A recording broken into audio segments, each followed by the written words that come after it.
Hello friends, तो कैसे हैं आप लोग। उम्मीद करता हूँ आप सब लोग बहुत बढ़िया होंगे। तो आज का स्टोरी सुनने से पहले मैं आप लोगों को एक बात बता दूं कि अगर मेरा कोई भी स्टोरी आप लोगों को पसंद आए तो उसे लाइक, सब्सक्राइब एंड कमेंट ज़रूर कर देना। तो शुरू करते हैं आज का स्टोरी। तब तक के लिए बाय बाय।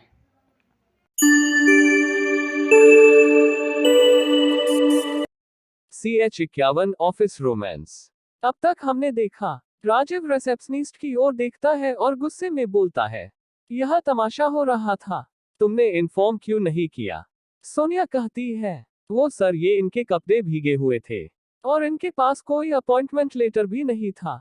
राजीव कहता है, तो तुम सब मिलकर किसी का मजाक बनोगे। लास्ट वार्निंग है ये तुम सब के लिए, कम से कम इन्फॉर्म तो कर देते। वहां खड़े सभी लोग सॉरी बोलते हैं और वहां से 9-2-11 हो जाते हैं। सोनिया भी सॉरी कहती है। राजीव आरव की ओर देखकर कहता है, तुम चलो मेरे साथ। अब आगे आरव राजीव के साथ मालिका के प्राइवेट लिफ्ट में घुस जाता है। ये देख सबकी आंखें फटी की फटी रह जाती है। वही समय ये देख हैरान हो जाती है और सोचती है, पिछले 3 सालों से मैं यह काम कर रही हूँ, पर आज तक कभी किसी को मालिका के प्राइवेट लिफ्ट में जाते नहीं देखा, सिवाय उनके सेक्रेटरी को। फिर ये आरव कैसे कैसे जानता है वो मालिका को। इधर मालिका गुस्से से अपने केबिन में इधर से उधर गुस्से में घूम रही थी। तभी उसके केबिन का डोर नॉक होता है, तो मालिका देखती है बाहर राजीव आरव के साथ खड़ा है। मालिका कमिंग कहती है तो राजीव अंदर आता है। मालिका राजीव से कहती है, उसे बोलो जूते उतार कर अंदर आए। आरव ये सुन लेता है। वो मालिका के चेहरे पर आए गुस्से को अच्छी तरह से भाप लेता है और जल्दी से अपने जूते उतार मासूम सा शकल बनाकर केबिन के अंदर चला जाता है। मालिका आरव को घूरते हुए राजीव से कहती है, जाओ जनाब के लिए कोई कपड़े लेकर आओ। राजीव कहता है, जी बॉस। इटा बोल वो वहां से चला जाता है। मालिका आरव का हाथ पकड़ उसे गुस्से से खींचते हुए केबिन से लगे कमरे की तरफ ले जाती है और गुस्से से उसे बाथरूम की ओर धक्का देते हुए कहती है, तुम्हारे पास इटा भी सेंस नहीं है कि कहीं पे जॉब के लिए जाते हैं तो कैसे जाते हैं, कि तुम सो के उठे और चले आए यहां मुंह उठाकर। नॉनसेंस। आरव कहता है, बॉस वो मैं अच्छे से रेडी होकर ही आया था, पर रास्ते में ऑटो बंद पड़ गई। मालिका कहती है, तो दूसरा ले लेते या बारिश बंद होने पर आते, पर तुम तो पूरा किचन उठाकर आ गए। अब मुंह क्या देख रहे हो, जाओ खुद को क्लीन करो। आरव कुछ नहीं बोलता, वो गुस्से में अपना पैर पटकते हुए बाथरूम में चला जाता है। मलिका वापस अपने केबिन में आ जाती है। आरव जब बाथरूम से बाहर आता है देखता है वहां कोई नहीं है। वो बोलता है, ये बॉस भी न पहले से ज्यादा टफ बेदर्द बन गई है। सोचो अगर इन्हें इनके शैतान बेटे के बारे में पता चला तो क्या होगा मेरा। वो ये सब बडबड ही रहा था कि तभी कमरे का दरवाजा खुलता है और मालिका अंदर आती है। मालिका आरव को ऐसे शर्टलेस सिर्फ एक टॉवेल में देख उसे कुछ देर देखती ही रह जाती है और फिर खुद को कंट्रोल कर कपड़े वही सोफे पर रख कहती है, लो पहन लो इसे और बाहर आओ। इटा बोल वो वहां से जाने के लिए पीछे मुड़ती ही है कि तभी उसे अपने कमर पर किसी की पकड़ का एहसास होता है। वो अपने पैर से आरव के पैरों पर मारते हुए गुस्से में कहती है, छोड़ो मुझे इडियोट। आरव में मुंह से एक आह निकलती है, पर वो मालिका को नहीं छोड़ता। वो उसके बालों को स्निफ करते हुए कहता है, बॉस आप मुझसे इतना गुस्सा क्यों है, यू नीड समथिंग। मालिका उसकी ये बात सुन गुस्से से आरव को धक्का देते हुए कहती, जस्ट शट अप चेरी। तभी आरव का पैर अचानक से बेड से टकराता और आरव मालिका का हाथ पकड़े बेड पर गिर जाता है। मालिका उससे दूर होने की कोशिश करती है, पर आरव झट से मालिका को अपने नीचे कर लेता है और उसे कसकर पकड़ लेता है। मालिका फेस इस वक्त गुस्से से लाल हो चुका था। वो आरव को घुरते हुए वार्निंग देती है, आरव छोड़ो मुझे, नहीं तो मुझसे बुरा कोई नहीं होगा। आरव कहता है, कोई है भी नहीं बॉस। एक तो कल रात मैंने आपकी हेल्प की और आपने पूरी रात मेरा फायदा उठाया और अब मुझ पर गुस्सा कर रही है। मालिका कहती है, और रियली चेरी, कल सिर्फ मैंने फायदा उठाया और जो मेरे बॉडी पर जानवरों जैसे नोचने और बाइट के निशान बने हैं वो भी मैंने खुद बनाए हैं। आरव कहता है, बॉस अब कोई आग में अपना हाथ खुद डालेगा तो उसका हाथ जलेगा ही ना। मैं कुछ नहीं जानता, अब आपको मुझे कंपनसेट करना होगा। वैसे भी गुस्से में बिल्कुल आप एप्पल लगते हो, खाने का मन करता है। मलिका कहती है, तो मैं तुम्हें जॉब खैरियत में नहीं दे रही। इस बात पर आरव हंसते हुए कहता है, बॉस तो मुझे नहीं चाहिए जॉब। इससे अच्छी जॉब मिल रही थी मुझे, जहां पैसे के साथ और भी बहुत कुछ मिलता। और यहाँ पैसों के साथ सिर्फ आपका गुस्सा, आपकी डांट और कभी कभी आपके थप्पड़ भी खाने की मिलेंगे। मालिका आरव के बालों को पकड़ खींचते हुए कहती है, बकवास बंद करो और छोड़ो मुझे। आरव कहता है, नहीं मैं नहीं छोड़ूंगा, पहले मुझे कुछ चाहिए। मालिका उसे घूरते हुए कहती, और वो क्या है? आरव कहता है, अभी के लिए तो किसी दे दो बॉस, उसी से काम चला लूंगा। आप भी क्या याद रखोगे?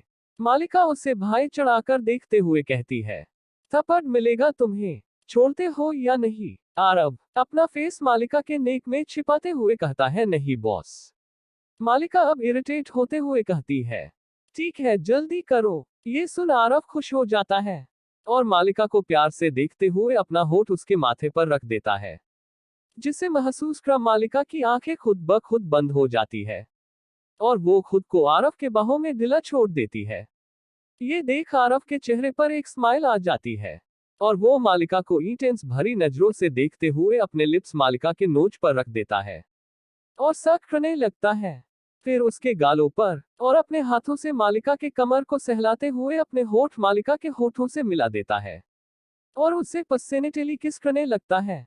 मालिका भी उस किस में शामिल हो जाती है। दोनों एक दूसरे के किस में खोते जा रहे थे। दोनों की किस पसेनेट और डीप होती जा रही थी। आरव के हाथ अब मालिका के शर्ट के बटन खोलने लगे थे। मालिका को यह बिल्कुल भी एहसास नहीं होता। कुछ ही देर में आरव के हाथ मालिका के शर्ट के अंदर थे। मालिका को जैसे ही आरव के हाथों का टच अपने सॉफ्टनेस पर महसूस होता, वो झट से अपनी आंखें खोल देती है और आरव को गुस्से से देखने लगती है। आरव जैसे ही मालिका को खुद को घूरते हुए देखता है, वो जल्दी से अपनी आंखें बंद कर लेता है और मालिका को और डीपली किस करने लगता है। मालिका चाहकर भी खुद को छोड़ा नहीं पा रही थी। करीब 20 मिनट के डीप किस के बाद आरव मालिका के होठों को छोड़ उसके एयरलॉक को लिखते हुए नेक पर आ जाता है और उसे सक करने लगता है। मालिका का हाथ खुद ब खुद आरव के बालों में कस जाते हैं। इस वक्त दोनों बहुत ही इंटेंस पोजीशन में थे और दोनों ही एक दूसरे में खोए हुए थे। आरव का हाथ तेजी के साथ मालिका के शर्ट के अंदर चल रहे थे। मालिका मौन करने लगती है। उसके मुंह से मधोसी भरी आवाजें निकलने लगती है, जिससे आरव और भी ज्यादा विल्ड होता जाता है। मालिका के शर्ट के सारे बटन खुल जाते हैं। वे दोनों भूल चुके थे कि वो इस वक्त कहाँ है। आरव मालिका के कोलारबों को सक और बाइट किए जा रहा था, पर तभी मालिका के कानों में किसी की आवाज सुनाई देती है, जिसे सुन मालिका अपने होश में आती है और आरव को खुद से दूर धक्का देते हुए खड़ी हो जाती है। आरव इसके लिए रेडी नहीं था, जिस वजह से वो बेड से नीचे गिर जाता है और मालिका को गुस्से से घूरने लगता है। मालिका जल्दी जल्दी अपने शिफ्ट के बटन बंद करते हुए आरव से कहती है, ऐसे घूर क्या रहे हो, जल्दी से कपड़े पहनो। आरव खड़ा होते हुए मालिका को अपनी तरफ खींचते हुए बोला है, पर क्यों अचानक से ऐसा क्या हुआ? मालिका कहती, इडियोट, हम ऑफिस में है और बाहर कोई आया है, न जाने कैसे मैं बहक गई, छोड़ो मुझे। इटा बोल वो आरव को खुद से दूर करती है। आरव हैरानी से मालिका को देखने लगता है, पर तभी उसे भी एक आवाज सुनाई देती है, जिसे सुन वो भी अपने कपड़े पहनने लगता है। मालिका जल्दी से अपने कपड़े सही कर बाहर जाने लगती है और मुड़कर आरव को देखते हुए कहती है, जब एक मैं न कहूँ बाहर मत आना। पर तभी आरव मालिका को रोकते हुए कहता है, बॉस एक सेकंड। मालिका गुस्से से उसे घूरते हुए कहती है, अब क्या है? आरव मालिका के पास जाता है और उसके फैले हुए लिपस्टिक को सही कर बोलता है, इतना गुस्सा सही नहीं है बॉस, वो भी मुझ जैसे मासूम पर। मालिका इसका कोई जवाब न देते हुए कमरे से बाहर चली जाती है। इधर सीबी और सिया दोनों एक मॉल में आए हुए थे। सिया और सिबी दोनों ने ही ढेर सारी शॉपिंग कर चुकी थी। तभी सिबी सिया के पास आती है, उसके हाथ में एक बहुत सुंदर पिंक गॉन थी। सिया कहती है, सीबी ये तो बहुत सुंदर है। सीबी कहती है, हाँ सुंदर तो होगी ना दी, आखिर मेरी पसंद जो है। सिया कहती है, अच्छा तो क्या मेरी पसंद अच्छी नहीं होती? सीबी कहती है, होती है दी, पर पहले आप जाओ और इसे ट्राई करके आओ। सिया कहती है, मैं ऐसे कपड़े नहीं पहनती, तू जानती है ना। हाँ तू जा, तेरी पसंद है। तुझ पे अच्छी लगेगी। सिबी कहती है, हाँ मेरी पसंद है, पर ये आपके लिए पसंद किया है, इसलिए जाओ चुपचाप इसे पहनकर आओ चलो। इटा बोल वो सिया को धक्का देते हुए ट्रेल रूम में भेज देती है और कहती है, मैं यही बाहर खड़ी हूँ, आप आराम से बदलो। सिया ना चाहते हुए भी अंदर चली जाती है और ड्रेस चेंज करने लगती है। पर जब वो अपना हाथ पीछे जीप लगाने के लिए बढ़ाती है, उसका हाथ जीप तक नहीं पहुंच पा रहा था। वो बहुत बार ट्राई करती है, पर उससे नहीं हो पा रहा था। इधर विराज भी शॉपिंग मॉल में आया हुआ था। वो भी अपने हाथ में एक ब्लैक शर्ट लिए चेंजिंग रूम की ओर बढ़ रहा था कि तभी उसे एक लेडीज रूम के अंदर से एक पतली सी हाथ बाहर आते हुए दिखता है। वहां कोई भी नहीं था। तभी एक आवाज आती है, अंदर आ जाओ, देखो ना ये जीप नहीं लग रहा। प्लस लगा दो आकर। विराज वहां आसपास देखता है, वहां उसके अलावा कोई नहीं था। वो सोचता है, क्या करूं, क्या ये मुझे बुला रही है। तभी वो लड़की गुस्सा होते हुए कहती है, क्या है, इतना टाइम क्यों लग रहा तुम्हें, जल्दी करो। विराज अपने गर्दन को उचकाता है और बोलता है, इतनी सुंदर लड़की को मैं परेशान कैसे होने दे सकता हूँ, ये तो मेरे मोरालिटी के खिलाफ है। इटा बोल वो अंदर चला जाता है। अंदर कोई और नहीं, सिया ही थी। विराज अंदर जाकर देखता है तो एक लड़की अपना फेस नीचे की हुई थी और अपना हाथ बार बार जीप तक पहुंचने की कोशिश कर रही थी। विराज सिया का हाथ पकड़ लेता है और फिर उसकी जीप लगाने लगता है। पर तभी उसकी नजर सिया की गोरी बैग पर जाती है, जहां सिर्फ एक काला तिल के अलावा कुछ नहीं था। एक पल को विराज की नजर वही ठहर जाती है। उसका हाथ जो अभी जीप लगाने को तैयार था, वो खुद ब खुद सिया के बैग को सड़कती वेली टच करने लगते हैं। उसके फिंगर सिया के तिल पर आकर रुक जाते हैं। सिया को उस टच से बहुत अजीब लग रहा था। वो सोचती है, ये सीबी के हाथ इतने टफ क्यों लग रहे हैं और उसके टच से मुझे अजीब सा क्यों लग रहा। पर तभी उसे अपने बैक पर किसी की गर्म सांस से महसूस होती है। सिया झट से पीछे मुड़ती है और वो वहां एक लड़के को देख बहुत घबरा जाती है और चिल्लाने लगती है, हेल्प हेल्प, सीबी कहाँ है तू, प्लस कोई बचाओ मुझे, यहाँ एक लड़का है। इटा बोल वो वहां से बाहर जाने लगी।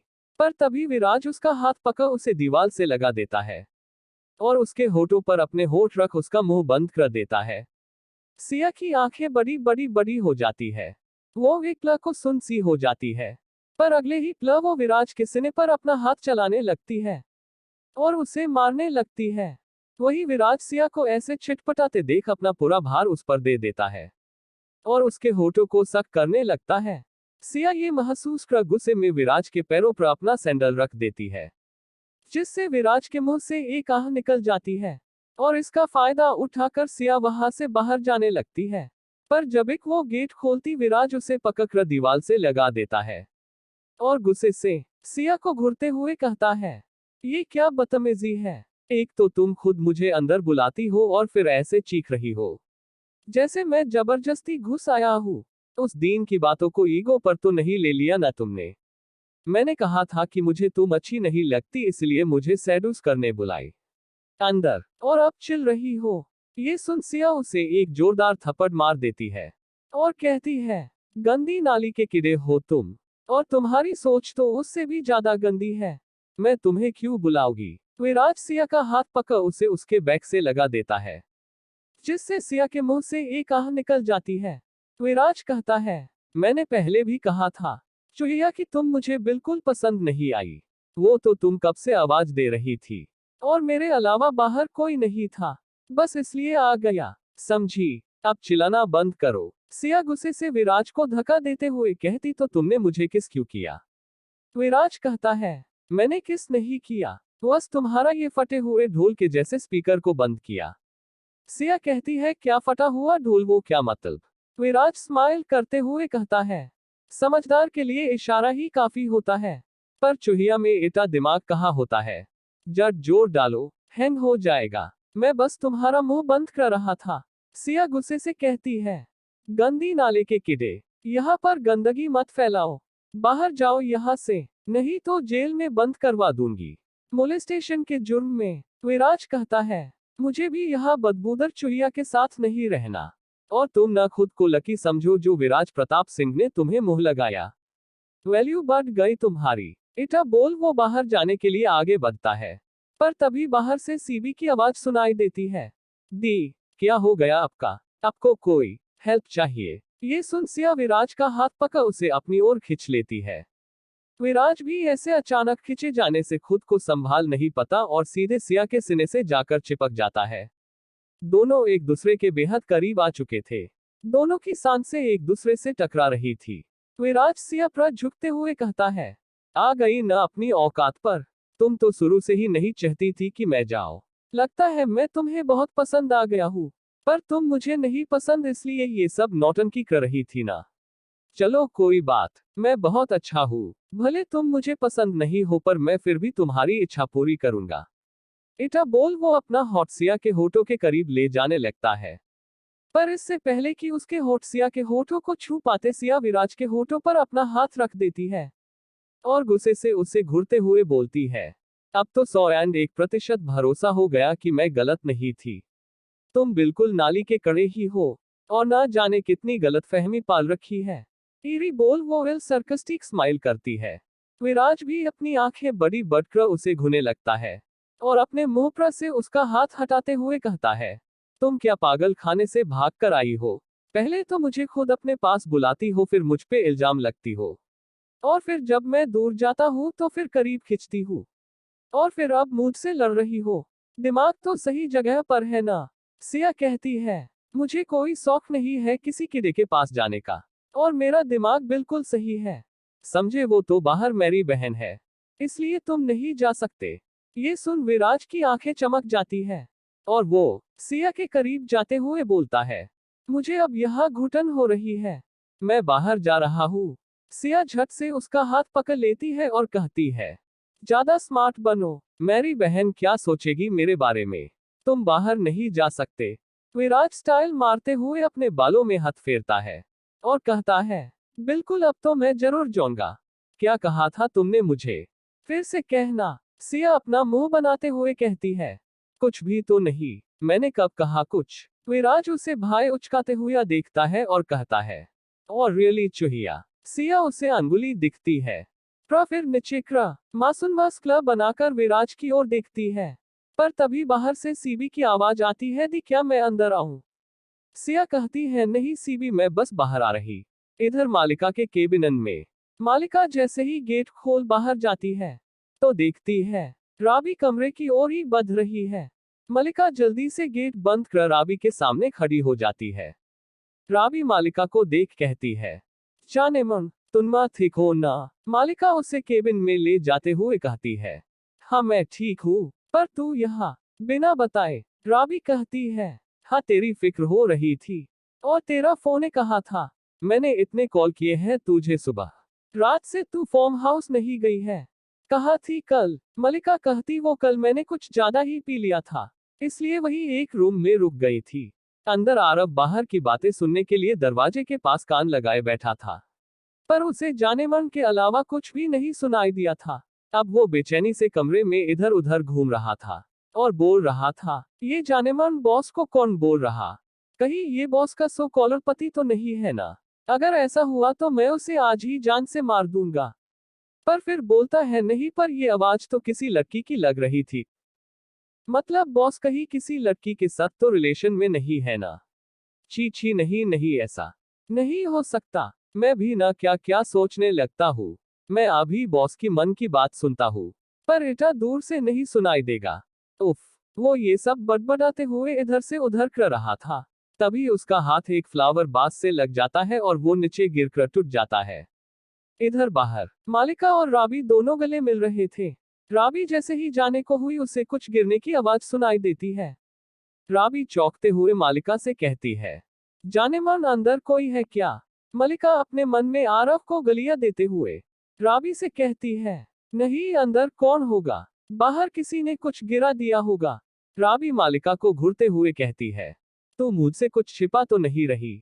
मालिका कहती है, मेरे सामने अपना ये पुलिस वाला दिमाग चला, चल शाम को मिलते हैं। राबी कहती है, ठीक है मेरी जान, तू अपना ख्याल रखना। इटा बोल वो चली जाती है। इधर मालिका उसके जाने के बाद राजीव को घूरती है जो वही गेट पर खड़ा था। राजीव अपने सूखे हुए गले के साथ कहता है, बॉस वो कब मेरे रुकने से रुकती है? मालिका कुछ न बोल अंदर चली जाती है। जब वो अंदर कमरे में जाती है तो देखती है आरव कपड़े पहनकर सोफे पर बैठा हुआ था। मलिका अपने दोनों हाथ कमर पर रख उसके सामने खड़ी हो जाती है और गुस्से से उसे घूरने लगती है।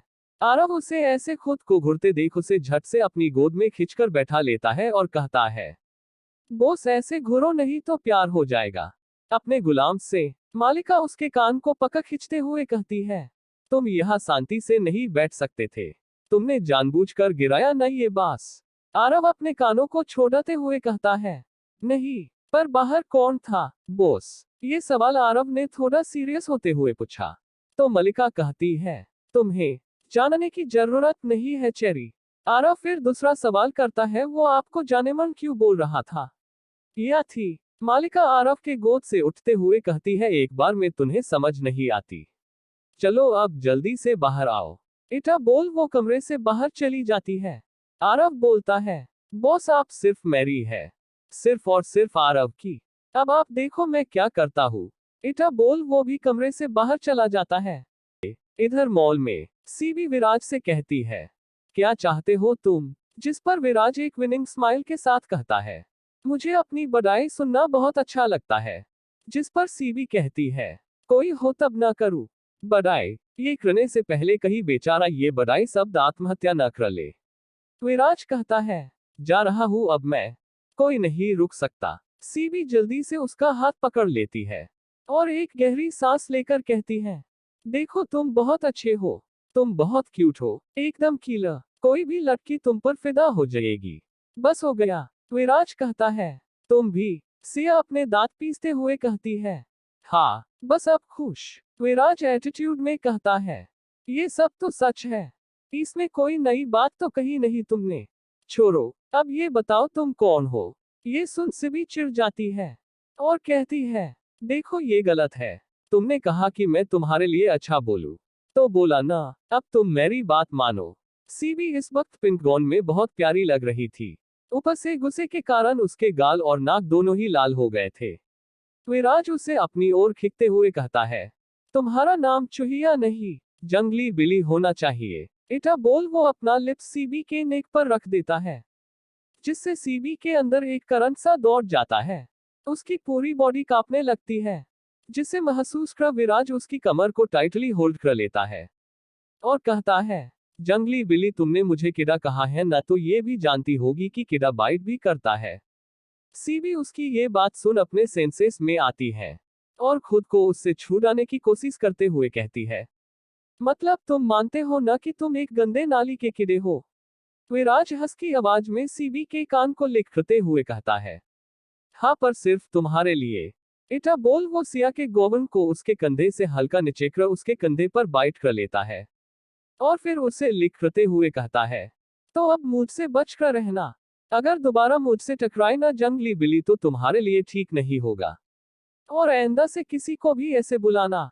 जाओ अब। इटा बोल वो उसके की जीप लगा देता है और उसे छोड़ देता है। सिया का फेस और भी रेड हो चुका था, वो अपनी नजरें उठा नहीं पा रही थी।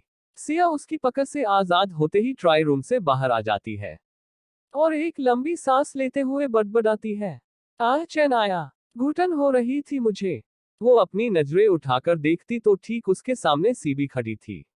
सीबी को देख सिया एक पल को सकपका सी जाती है और फिर कहती है, सीबी कैसी लगी ये ड्रेस? सीबी कहती है, दी आप ठीक हो ना? आपकी सांसें इतनी तेज क्यों चल रही है? सिया कहती है, वो सीबी क्या है ना, ये जिप लगाने में प्रॉब्लम हो रही थी ना, बस इसलिए। चल ना इसकी मैचिंग सैंडल लेते हैं। सीबी भी हमें गर्दन हिलाती है और वहां से चली जाती है। इधर मालिका के केबिन में मालिका अपने चेयर पर बैठी थी और ठीक उसके सामने आरव बैठा हुआ था। मालिका गुस्से से अपने दांत पीसते हुए कहती है, तुम में तो मुझे कुछ दिख नहीं रहा, किस डिपार्टमेंट में रखूं? आरव कहता है, किसी में भी बॉस, मैं सीख लूंगा। मालिका अपना सर ना में हिलाते हुए राजीव को आवाज लगाती है। राजीव गेट के बाहर ही खड़ा था। वो झट से अंदर आता है और मालिका के सामने अपना हाथ बांधे खड़ा हो जाता है। मालिका कहती है, राजीव ले जाओ इसे, देखो सेल्स डिपार्टमेंट में इसके लायक कोई काम है तो दे दो इसे।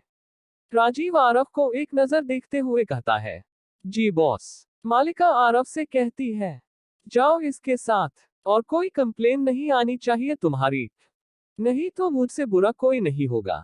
आरव कहता है, ओके बॉस। इटा बोल वो राजीव के साथ वहां से निकल जाता है, पर फिर वो राजीव को कहता है, मैं अभी आया। इटा बोल वो वापस मलिका के केबिन में घुस जाता है। मालिका जो अपनी फाइल पढ़ रही थी, आरव को देख अपनी भाई उचकाती है। आरव इस पर ध्यान न देते हुए मलिका के करीब जाता है और उसके होठों पर अपने होठ रख मलिका के होठों को हल्का सा सख्त दूर हो जाता है और बाहर की ओर जाते हुए कहता है, बॉस कुछ अच्छा करने से पहले मुंह मीठा करते हैं। मालिका को जब तक समझ आता, आरव वहां से जा चुका था। मालिका अपने होठों को लिख करते हुए कहती है, इडियट पागल कर देगा ये मुझे। इधर राजीव उसे लेकर सेल्स डिपार्टमेंट में आता है। सभी लोग उसे वहां घूर घूर कर देख रहे थे। राजीव सबके ध्यान को अपनी ओर केंद्रित करते हुए कहता है, देखो तुम सब, आज से ये तुम्हारा कलीग है। इसका नाम आरव है। मैं आशा करता हूँ कि तुम इसका सपोर्ट करोगे। तभी उनमें से एक 45 साल का आदमी आगे आता है। ये सेल डिपार्टमेंट का मैनेजर है रघु। राजीव आरव से कहता है, आरव ये है रघु जी, तुम्हारे मैनेजर। आरव कहता है, हेलो सर। कुछ ही देर में राजीव वहां से चला जाता है। रघु आरव को उसका डेस्क दिखते हैं और बोलते हैं, यहाँ बैठो, मैं आता हूँ। समा भी उसी डिपार्टमेंट में थी। रघु के जाते ही समा आरव के पास आती है और कहती है, आरव तुम पिछले 4 साल से कहाँ थे? उस दिन जब हम लंच के लिए गए थे उसके बाद से तुम तो गायब ही हो गए थे। मैं तुम्हारे घर गई, पर वहां भी किसी को पता नहीं था। फिर उसके 1 साल बाद मुझे पता चला, तुम्हारी फैमिली भी वहां से कहीं चली गई। आरव कहता है, हाँ कुछ प्रॉब्लम हो गई थी, पर अब सब ठीक है। आरव कहता है, प्रसमा तुम यहाँ क्या कर रही हो? तुम्हारी तो कंपनी थी ना? समा कहती है, हाँ थी, पर अब नहीं है। मैं ये सब तुम्हें यहाँ से निकलने के बाद बताऊंगी, ठीक है? नहीं तो वो मैनेजर रघु बहुत वहियात है। आरव कहता है, ठीक है। समा स्माइल कर वहां से अपने डेस्क पर चली जाती है। पूरा दिन वही बीत जाता है। शाम के करीब 6 बजे मालिका अपने केबिन से निकलती है और राजीव से पूछती है, क्या आरव चला गया? राजीव बोलता है, जी बॉस, सभी चले गए हैं। मालिका को न जाने क्यों पर ये सुन अच्छा नहीं लगता। उसका मन उदास हो जाता है। वो राजीव के साथ ऑफिस से बाहर आती है। तभी उसकी नजर ऑफिस के गेट से कुछ दूर खड़ी एक गाड़ी पर जाती है, जहां आरव खड़ा होकर किसी लड़की से बात कर रहा था। देखने में वे दोनों एक दूसरे के बेहद करीब लग रहे थे। लड़की का फेस आरव के कारण नहीं दिख रहा था। वो लड़की कार पर अड़ कर खड़ी थी और आरव उसके बगल में कार से टेक कर खड़ा था। मालिका आरव को उसके बैग से ही पहचान लेती है। ये देख उसका खून खौलने लगता है। तभी वहां पर राजीव मालिका की कार को लेकर आ जाता है। मालिका राजीव से कहती है, राजीव वो सामने देखो जरा, वो आरव है ना? उसके साथ लड़की कौन है? राजीव सामने देखते हुए कहता है, बॉस मुझे लड़की का फेस नहीं दिख रहा। मल्लिका राजीव को घूरते हुए देखती है। राजीव अपने गले से ठुक गटकते हुए कहता, जी बॉस मैं क्या करूं? मल्लिका करती है, इडियट, जाओ जाकर देखो वह लड़की कौन है और आरव को यहाँ लेकर आओ। राजीव कहता है, जी बस, और इतना बोल वो उस गाड़ी की ओर बढ़ जाता है। मालिका कार से टिककर खड़ी हो जाती है और अपने पॉकेट से सिगरेट निकाल अपने होठों से लगा लेती है। वही इधर समा आरव से बोल रही होती है, आरव चलो कहीं साथ में बैठकर बातें करते हैं, मैं तुम्हें सब बताऊंगी। आरव कहता है, ठीक है, चलो मैं तुम्हें आज ट्रीट दूंगा नई जॉब मिलने पर। इटा बोल वो समा के साथ उसके गाड़ी में बैठने ही वाला होता है कि पीछे से राजीव कहता है, समा आरव तुम दोनों यहाँ पर क्या कर रहे हो? घर जाओ। समा कहती है, जी हम जा ही रहे हैं। वैसे ये रोड है, आपके बॉस का ऑफिस नहीं है जहां हमें आपके ऑर्डर्स मानने होंगे। राजीव कहता है, जी बिल्कुल, पर ये हमारे ऑफिस का गेट है और आप दोनों एम्प्लॉय, तो आपका ध्यान रखना मेरा काम है। इटा बोल वो आरव की ओर देखता है और कहता है, आरव चलो मैं तुम्हें छोड़ दूंगा और तुमसे कुछ बात भी करनी है। समा कहती है, अभी आरव मेरे साथ जा रहा और ऑफिस का टाइम भी खत्म हो चुका है। आरव समा के कंधे पर हाथ रखते हुए कहता है, समा हम कल मिलेंगे और साथ कहीं डिनर करेंगे। अभी मुझे इनके साथ जाना होगा, मुझे भी कुछ काम है। इटा बोल वो राजीव के साथ आगे बढ़ जाता है। समा मालिका की ओर एक नजर देखती है और अपनी कार में बैठ जाती है और स्टीयरिंग पर अपना हाथ मारते हुए कहती है, ये मालिका को न जाने क्या दुश्मनी है मुझसे, और ये आरव से क्या चाहती, कुछ तो है जो मैं सोच नहीं पा रही। इधर आरव राजीव के साथ मालिका के पास जाता है। मालिका उसे देख गुस्से से तमतमा रही थी। आरव को जैसे ही वो स्माइल करते हुए देखती है वो उस पर बरस पड़ती है। लड़कियों में कुछ ज्यादा ही इंटरेस्ट आ रहा है तुम्हें चेरी, यह तुम जॉब करने आए हो, अपनी गर्लफ्रेंड के साथ नैन मटका करने नहीं।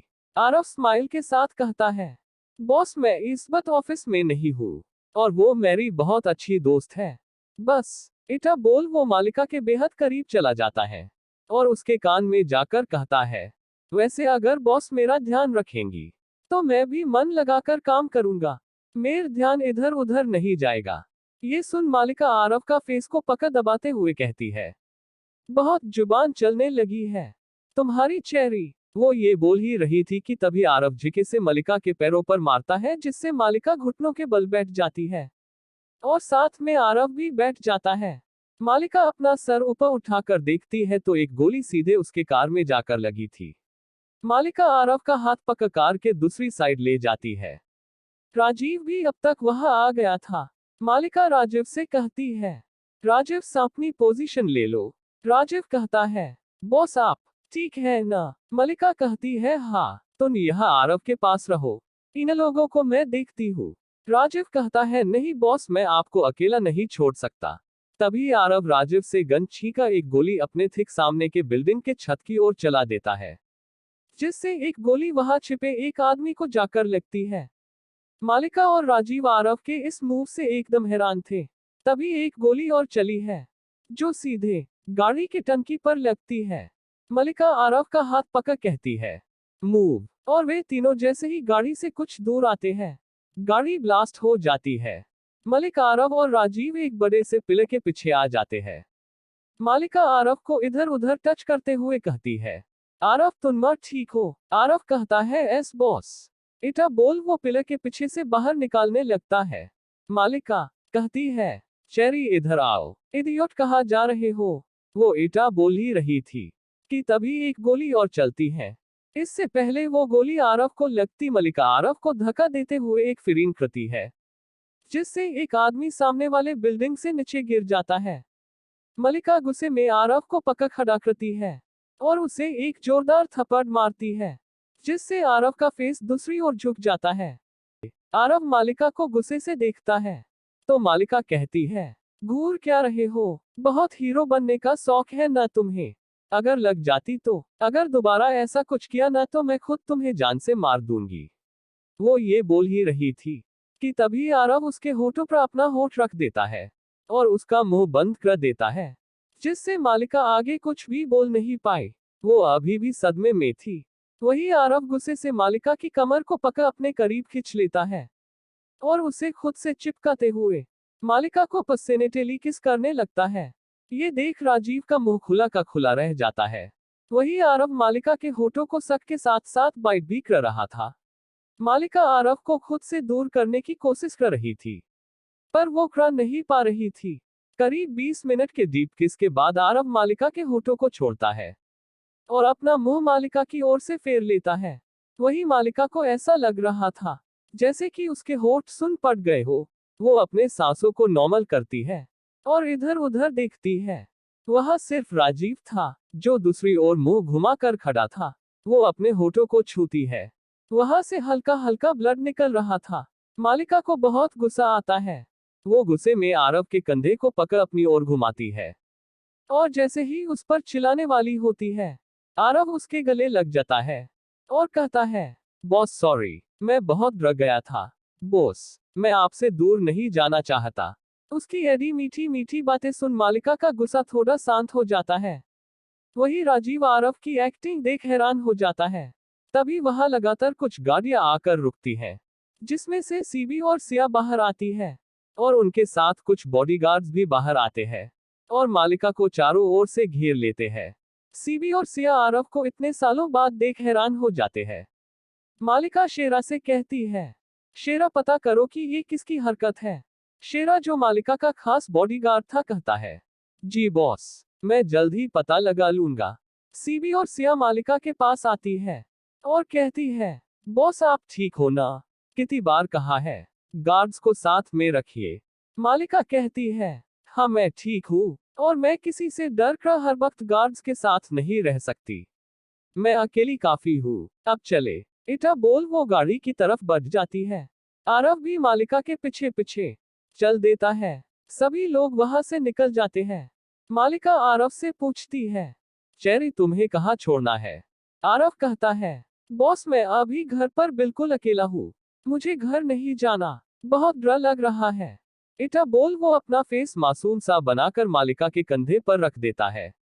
मालिका गुस्सा करते हुए कहती है, कब तुम अपना ये नौटंकी बंद करोगे? और तुमने गन चलाना कहाँ से सीखा चेरी? आरव अपना मुंह मालिका के नेक में छिपाते हुए कहता है, वो बॉस, मैंने 4 साल बर्बाद नहीं किए हैं बॉस, बहुत कुछ सीखा है। मुझे तो बॉक्सिंग भी आती है। मालिका आरव के बालों को सहलाते हुए कहती, अच्छा, तुम्हें बॉक्सिंग भी आती है? तभी आरव मालिका का हाथ पकड़ते हुए कहता है, बॉस प्लीज मेरे बाल खराब करो। मालिका कहती है, अच्छा, और एटा बोल वो आरव के बालों को पूरा खराब कर देती है। आरव गुस्से में मुंह फुला लेता है और अपना फेस दूसरी ओर कर बैठ जाता है। मालिका उसे ऐसे करते देख स्माइल करती है और अपना सर पीछे सिर से टिकाकर अपनी आंखें बंद कर लेती है। आरव ये देख अपना सर मालिका के गोद में रख देता है। कुछ ही देर में वे लोग फार्म हाउस पहुंच जाते हैं। आज ये पहली बार था जब आरव यहाँ बिना आंखों पर पट्टी बांधे आया था। वो जैसे जैसे अंदर जा रहा था, वो वहां की हर एक चीज को बड़े गौर से देख रहा था। मालिका राजीव से कहती है, राजीव, चेरी के लिए रूम तैयार कर दो। ये सुन आरव मालिका के पास जाते हुए कहता है, बॉस, मैं और आप अलग अलग सोएंगे। मालिका उसे घूरते हुए कहती है, हाँ बिल्कुल। आरव मुंह बनाते हुए कहता है, बॉस प्लस मुझे डर लग रहा। मालिका कहती है, तुम कोई छोटे बच्चे नहीं हो, इसलिए अपनी ये नौटंकी बंद करो। राजीव ले जाओ देखा दो इसे इसका रूम। राजीव कहता है, जी बॉस।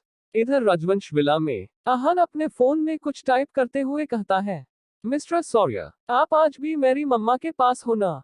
नोट गुड, आप रोज मेरी मम्मा के साथ रहते हो और मैं यहाँ अकेला, इसका बदला तो लूंगा मैं उनसे कल ही मिलने जाऊंगा।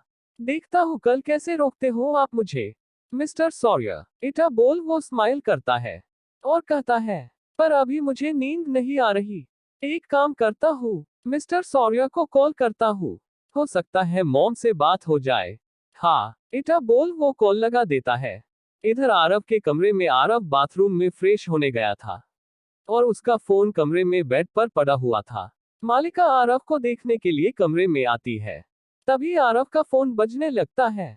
मालिका आरव का फोन बेड पर से उठाती है और कहती है, इस वक्त किसका कॉल आ रहा इस इडियट को? वो फोन के स्क्रीन पर नाम देखती है जिस पर लिखा था बेबी। मालिका ये देख गुस्से से बाथरूम की ओर देखती है और कहती है, सभी मर्द एक जैसे ही होते हैं, मैं ही बुद्धू हूँ जो फिर से किसी पर भरोसा करने की कोशिश कर रही। मुझे सॉफ्ट नहीं होना है। इटा बोल वो फोन को घुरती है और सोचती है, कहीं ये समा तो नहीं, क्या करूं उठाओ या नहीं। तभी कॉल कट जाता है। मालिका फोन को जैसे ही बेड पर रखने वाली होती है वो फिर बजने लगता है। मालिका अब गुस्से में कॉल पिक कर लेती है और वो कुछ बोलती उससे पहले ही उसे दूसरी ओर से एक बच्चे की मीठी सी आवाज सुनाई देती है जो बोल रहा था, हेलो मिस्टर सौर्य, कहाँ हो आप? मालिका कॉल पर एक बच्चे की आवाज सुन शॉक हो जाती है। तभी आरव बाथरूम से बाहर निकलता है। वो इस वक्त सिर्फ एक टॉवेल में था। मालिका को देख कहता, बॉस आप यहाँ। तभी उसकी नजर मालिका के हाथ में अपने फोन पर जाती है।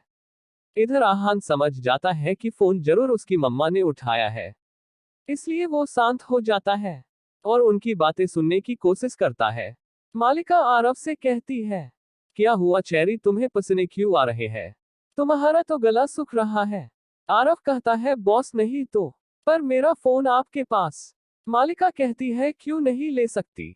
आरव कहता है, नहीं बॉस, आप ले सकती है। किसी का कॉल आया था क्या? मालिका कहती है, हाँ। तभी आहान कहता है, हेलो मम्मा। ये सुन मालिका सुन रह जाती है और कहती है, हेलो बेबी, आपको किससे बात करनी है? उधर से एक प्यारी सी आवाज आती है, आपसे ही तो बात करनी है। आरव जल्दी से आगे आता है और फोन मालिका से लेते हुए कहता है, बॉस वो ये एक शैतान बचा है। मलिका गुस्से से फोन आरव से लेते हुए कहती है, जस्ट शट अप चेरी, तुम एक छोटे बच्चे को शैतान बोल रहे हो। आरव कहता, हाँ बॉस, आप इसे नहीं जानते। मलिका कहती है, कौन है ये? मुझे ऐसा क्यों लग रहा है कि मैं इसे जानती हूँ। आरव कहता है, बॉस ये मेरा दोस्त है। तभी कॉल की दूसरी साइड से आवाज आती है, मम्मा मिस्टर सौर्य की बातों पर भरोसा करना, वो बहुत गंदे हैं, मुझे बहुत परेशान करते हैं। मालिका कहती, हाँ बेबी, क्या नाम है आपका? उधर से आवाज आती है, मम्मा आहान। मालिका उसका नाम दोहराते हुए कहती है, आहान आप मुझे मम्मा क्यों कह रहे हो और आरव को सौर्य क्यों कह रहे हो? तभी आरव मलिका से फोन ले लेता है और अपने कान में लगाते हुए कहता है, आहान सो जाओ अभी, हम कल मिलेंगे, ठीक है ना? और साथ में गेम भी खेलेंगे। उधर से आहान की हंसने की आवाज आती है। वो बोलता है, मिस्टर सौर्य डर गए ना? मेरी मम्मा शेरनी है और आप एक लोमड़ी। इटा बोल वो हंसने लगता है। आरव जल्दी से कॉल कट कर देता है और अपने मन में कहता है, ये शैतान एक दिन मुझे ले डूबेगा। मलिक उसे अपने हाथ बांधे घुरे जा रही थी। आरव मालिका को अपने करीब खींचते हुए कहता है, बॉस आप मेरे साथ सोने आई है, आपको मेरे बिना नींद नहीं आती ना?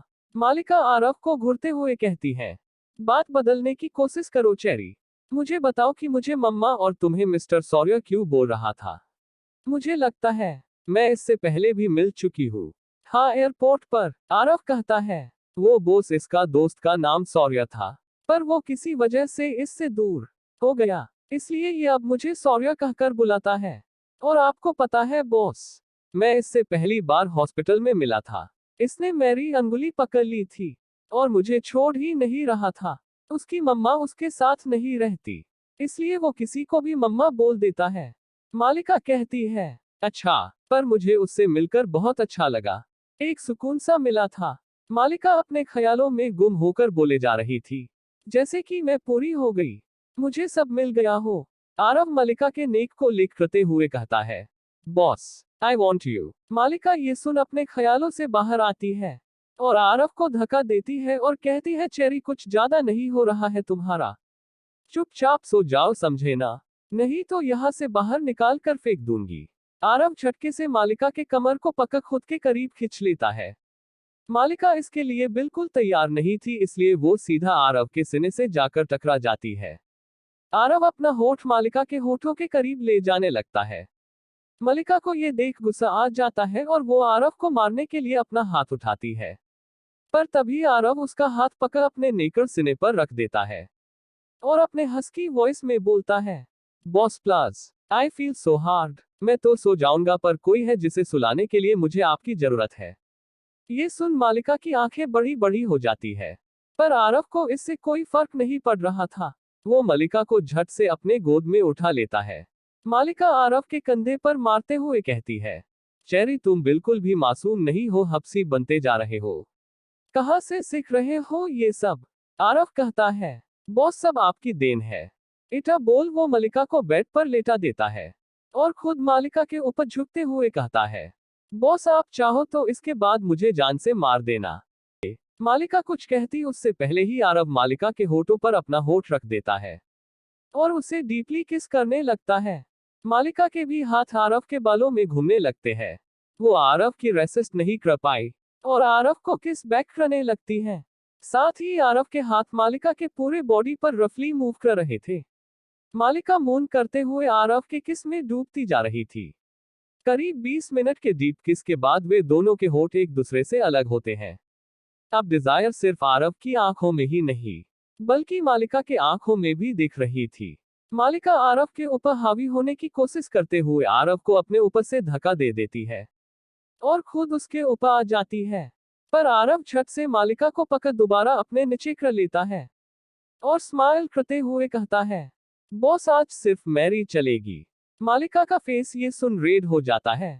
आरव ये देख मालिका के माथे को चूम लेता है और फिर उसके एयरलॉक को सक करते हुए बोलता है, बी रेडी बॉस। मालिका आरव से बड़ी ही मदहोशी भरी आवाज में बोलती है। स्टॉप टीजिंग मी चेरी। आरव अपने गर्म सांस से मालिका के नेक पर छोड़ते हुए बोलता है। Okay boss. इटा बोल वो मालिका के नेक को लिक करने लगता है। साथ ही वो मालिका के ब्लैक नाइट सूट को उसके बॉडी से अलग करने लगता है। मालिका के हाथ आरव के बालों में कसती जा रही थी और उसके मुंह से मधोसी भरी आवाजें निकल रही थी, जो आरव को और भी वाइल्ड होने पर मजबूर कर देती है। आरव जैसे जैसे नीचे की ओर बढ़ रहा था, वैसे वैसे मालिका की मधोसी बती जा रही थी। करीब 1 घंटे के बाद वो तेजी से मून करने लगती है और कुछ देर बाद वो शांत हो जाती है। आरव फिर से मालिका के होठों पर आता है और उसे लिक करते हुए बोलता है, boss I like it so much. इटा बोल वो मालिका के अंदर समा जाता है। इधर सिया के कमरे में सिया अपने बेड पर लेटी हुई तो थी, पर उसके आंखों से नींद मानो आज गायब ही थी। वही उसके बगल में सीवी घोड़े बेचकर सो रही थी, पर सिया के आंखों से नींद गायब थी। वो गुस्से से झलाते हुए बोलती है, ओ गॉड, ये क्या हो रहा है मुझे? मेरे आंखें बंद करने पर मुझे वो गंदी नाली के कीड़े की शक्ल क्यों दिखाई दे रही है? और मेरे कानों में उसकी कही गंदी बातें क्यों गूंज रही? एक तो उसने मेरे मजबूरी का फायदा उठाकर मुझे बाइट किया, और मेरी फर्स्ट किस, जो मैंने कब से बचा कर रखा था, वो भी ले लिया। इटा बोल वो अपने होठों को टच करती है और कहती है, इस बार मिले वो मुझे, उसे छोड़ूंगी नहीं। पर फिर उसके कानों में विराज की कही बातें गूंजती है। जंगली बिल्ली, अगर तुम दोबारा मुझसे टकराए तो तुम्हारे लिए ठीक नहीं होगा। सिया गुस्से में कहती है, धमकी देता है मुझे। इस बार तो उस नाली के कीड़े के लिए ठीक नहीं होगा। अगर मुझसे टकराया तो वही हाल कुछ विराज का भी था। वो भी अपने बेड पर लेटे करवटें बदल रहा था और बोल रहा था, आज क्या हो गया है? इतनी बेचैनी क्यों? मैं तो आज तक कितनी ही लड़कियों के साथ फिजिकल हुआ हूँ, तब तो मुझे ऐसा कुछ नहीं फील हुआ। और उस जंगली बिल्ली के साथ तो मैंने कुछ किया भी नहीं। यही प्रॉब्लम है कि मैंने कुछ नहीं किया शायद। ये रात शायद बहुत लोगों के ने जाग कर बिताई और इसी तरह सुबह हो जाती है। इधर सिंह विला में आहन अपने स्कूल जाने के लिए रेडी होकर नाश्ता कर रहा था। तभी वहां छाया आती है और उसके सर पर हाथ फेरते हुए कहती है, आहन आज मैं आपको स्कूल ले चलूंगी। आपके पापा एक मिशन पर गए हैं। आपको तो पता है न, वो अक्सर ऐसे मिशन पर जाते रहते हैं। आहन कहता है, हाँ मिस छाया, मुझे पता है और कल ही मैंने उनसे बात किया। कोई बात नहीं। इधर मालिका के फार्म हाउस में मालिका की आंखें खिड़की से आती धूप से खुलती है। वो अपनी आंखें लुटती हुई उठने की कोशिश करती है, पर उसे अपने ऊपर कुछ भारी भारी सा महसूस होता है। वो आंखें खोलकर देखती है तो आरव उसके ऊपर उसे ही बेड समझकर सोया हुआ था। मालिका आरव को खुद से दूर करते हुए कहती है, बहुत परेशान किया कल रात तुमने मुझे चेरी, इसका बदला मैं बहुत जल्द लूंगी। इटा बोल वो बेड से उतरने की कोशिश करती है, तभी उसके मुंह से एक आह निकल जाती है। उसे अपने बॉडी में एक दर्द का एहसास होता है, खासकर उसे अपनी निचले हिस्से में। वो गुस्से से आरव को घूरती है और कहती, जंगली कहीं का। फिर अपनी पूरी हिम्मत का नाइट ड्रेस नीचे से उठाकर पहन लेती है और वहां से निकल अपने कमरे की ओर बढ़ जाती है। थोड़ी ही देर में वो रेडी होकर वापस आरव के कमरे में आती है। आरव अभी भी घोड़े बेचकर सो रहा था। मालिका ये देख गुस्सा करते हुए कहती है, सुबह के 8 बज गए हैं और इसे देखो, अभी मजा चखाती हूँ इसे। इटा बोल वो बेड के साइड टेबल पर रखे जग उठाती है, उसे आरव के ऊपर उछल देती है, जिससे जग का सारा पानी आरव के फेस पर गिर जाता है। आरव चीखते हुए उठता है, बेबी क्या हरकत है ये? तुमको तो मैं छूऊंगा नहीं। उसके मुंह से बेबी सुन मालिका की आंखें सर्द हो जाती है। वही आरव को जब ये एहसास होता है कि उसने अभी क्या कहा और किसके सामने कहा, तो उसका गला सूखने लगता है। मालिका कहती है, ये बेबी कौन है चेरी?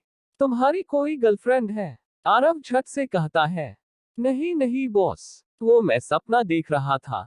वो कल रात आहान से बात हुई थी, बस उसी का सपना देख रहा था। वो मुझे बहुत परेशान करता है। इटा बोल खड़ा हो जाता है और मालिका के करीब जाने लगता है। मलिका जब ये देखती है तो वो उसे वापस बेड पर धक्का देते हुए कहती है, मेरे पास आओ चेरी, मेरी बात कान खोलकर सुन लो। अगर मुझे पता चला कि तुम्हारा चक्कर कहीं और चल रहा है तो मैं तुम्हें छोड़ूंगी नहीं। तुम्हारे हाथ पैर तोड़कर तुम्हें रोड पर फेंक दूंगी। आरव कहता है, बॉस आप मेरे साथ ऐसा कैसे कर सकती है? मालिका उससे भाई उचकाकर देखती है तो आरव झट से बोलता है, मतलब बॉस कोई किसी को नींद से ऐसे उठाता है? मालिका कहती है सिर्फ 5 मिनट है तुम्हारे पास, चाहे तो तुम नौटंकी कर लो या फिर रेडी होकर नीचे आ जाओ। इटा बोल वो वहां से चली जाती है। वही आरव बस मालिका को देखता रह जाता है और उसके जाने के बाद आरव अपने दिल पर हाथ रख कहता है, तो बॉस आपकी ये एटीट्यूड आह घायल कर देती है मुझे, पर फिर भी मुझे यही पसंद है। इटा बोल वो बाथरूम में चला जाता है।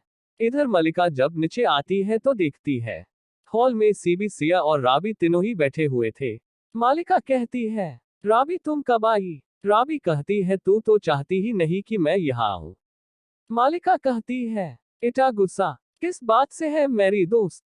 राबी मालिका के पास आते हुए कहती है, कल रात फिर तुम पर हमला हुआ था ना, तो मेरी बात क्यों नहीं मानती? तुझे अपनी नहीं पड़ी है तो कम से कम हम के बारे में सोच लिया करो। मलिका कहती है, देख मैं बिल्कुल ठीक हूँ, सही सलामत तेरे सामने खड़ी हूँ। राबी गुस्सा करते हुए कहती है, तो नहीं सुधरेगी कभी। मालिका कहती है, हम चल अब नाश्ता करते हैं। वे लोग डाइनिंग टेबल पर बैठते ही है कि तभी सबकी नजर सीढ़ियों से उतर रहे आरव पर जाती है। राबी आरव को देख शौक हो जाती है और उसके मुंह से अचानक ही निकल जाता है, ये यहाँ। तभी आरव की नजर भी राबी पर जाती है। वो उसे अपनी आंखों से कुछ इशारा करता है जिससे राबी शांत हो जाती है और मालिका से पूछती है, जाने मन ये चंपू कौन है? ये सुन आरव को खांसी आ जाती है। सीबी कहती है, राबी दी ये। उससे आगे वो कुछ बोलती मालिका उसे बीच में ही रोकते हुए कहती है, राबी ये मेरा एम्प्लॉय है, कल रात ये वही था हमले के वक्त, और इसने मेरी हेल्प भी की, इसलिए ले आई। राबी कहती है, हाँ तो क्यों न तू इसे अपना पर्सनल गार्ड बना ले। मालिका अपने मन में कहती है, सॉरी राबी, अगर मैंने तुझे बता दिया कि ये वही 4 साल पहले वाला लड़का है तो शायद तू इसे छोड़ेगी नहीं, और मैं नहीं चाहती कि इसे मेरे अलावा कोई और परेशान करे। सही बताने पर तुझे बता दूंगी। तभी आरव वहां पर आता है और राबी को घूरते हुए कहता है, मैं किस एंगल से आपको चंपू लगता हूँ? मुझे पर कितनी सारी लड़कियां मरती है, बॉस से पूछो। है ना बॉस? राबी कहती है, जरूर मरती होंगी। आजकल कुछ लड़कियों का टेस्ट बहुत नीचे जो गिर चुका है। ये सुन मलिका को खांसी आ जाती है। ये देख राबी मालिका को पानी देते हुए कहती है, क्या हुआ तुझे? तो ठीक है ना? मालिका कहती है, हाँ मैं तो ठीक हूँ, पर तुम दोनों क्या कर रहे हो? वो थोड़ा कड़क आवाज में आरव से बोलती है। आरव चुपचाप यहाँ बैठो और नाश्ता करो। आरव राबी को एक कृपी स्माइल देते हुए मालिका के बगल में बैठ जाता है। तभी मालिका का फोन बजता है। मालिका सबको एक्सक्यूज बोल वहां से उठ जाती है और कॉल अटेंड करने थोड़ा दूर चली जाती है। इधर मालिका के जाते ही राबी जो मालिका के बगल में बैठी थी वो आरव से कहती है, तुम तो बड़ा फास्ट निकले। मैंने जब तुम्हें 2 दिन पहले कहा था मालिका की सिक्योरिटी के लिए, तब तो तुम मना कर रहे थे और बोल रहे थे कि किसी और मिशन पर हो, तो फिर यहाँ क्यों आए?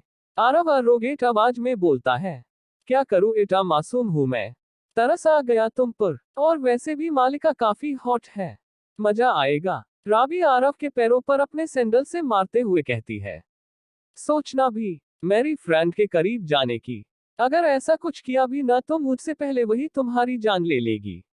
आरव कहता है, कैप्टन साहिबा क्या हो अगर वो खुद मेरे करीब आए, अगर ऐसा हुआ तो मुझसे उम्मीद मत रखना कि मैं खुद को कंट्रोल करूंगा, हमेशा की तरह। राबी कहती है, मालिका उन सब लड़कियों में से नहीं है जिनसे आज तक तुम मिले हो। आरव कहता है, मुझे उनकी रक्षा करने के पैसे मिलते थे। राबी कहती है, कितने पैसे चाहिए तुम्हें? आरव अपनी आंख मरते हुए कहता है, मुझे तो अब सिर्फ बॉस चाहिए। राबी कहती है, जस्ट शट अप सौर्य। आरव कहता, कहीं मेरी कैप्टन को जलन तो नहीं हो रही? राबी कहती, न जाने तुम गलतफहमी की दुनिया से कब बाहर आओगे।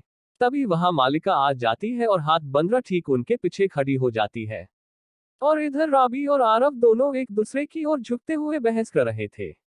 मालिका उन्हें ऐसे एक दूसरे से फुसफुस करते देख खांसती है। उसके खांसने की आवाज सुन राबी और आरव दोनों पीछे मुड़कर देखते हैं तो दोनों की ही सांस गले में अटक जाती है। ये सब वहां बैठी सीबी, सिया और राजीव भी देखते हैं। तीनों अपना मुंह दबाकर हंसने लगते हैं। मालिका अपनी भाई उचकाकर उन दोनों को देखती है, मानो पूछ रही हो क्या चल रहा है। राबी कहती है, जाने मन मैं तो बस इस चंपू से कुछ पूछताछ कर रही थी। आरव अपने मन में कहता है, जाने मन, मतलब क्लब बॉस के केबिन में मेरे प्यार के बिछाटी बनकर ये आई थी। अच्छा हुआ जो मुझे नहीं देखा था, नहीं तो इस फैकुचंद हॉट अटैक ही आ जाते। आरव अपने सोच से बाहर आता है और कहता है, बॉस मुझे लगता है आपकी दोस्त को मैं पसंद आ गया हूँ, इसलिए मुझमें कुछ ज्यादा ही इंटरेस्ट ले रही है। मालिका उन दोनों की बातें सुन इरिटेट हो जाती है और कहती है, पता नहीं ऐसे सारे नमूने मुझे ही क्यों मिलते हैं। इटा बोल वो उन दोनों के बीच जाकर बैठ जाती है और नाश्ता करने लगती है। उसे देख सभी चुपचाप नाश्ता करने लगते हैं। इधर आहान को छाया स्कूल के अंदर छोड़कर वहां से चली जाती है। उसके जाने के बाद आहान कहता है, आज तो मैं अपनी मम्मा से मिलकर ही रहूंगी। इटा बोल वो गेट के बाहर जाने लगता है कि तभी वहां खड़े गार्ड्स उसे रोक लेते हैं। आहान मासूम सा फेस बनाकर गार्ड से कहता है, गार्ड अंकल नीचे झुको ना, मुझे आपसे कुछ कहना है। गार्ड ये सुन आहान के आगे झुकता है और उसकी आंखों में देखते हुए कहता है, हाँ बच्चा बोलो, बस क्या आहान का काम हो गया। आहान की आंखें चमकने लगती है और वो गार्ड आहान के बस में हो जाता है। और ये देख आहान कहता है, मेरी मम्मा है बाहर में जाओ। गार्ड बोलता है, हाँ जाओ।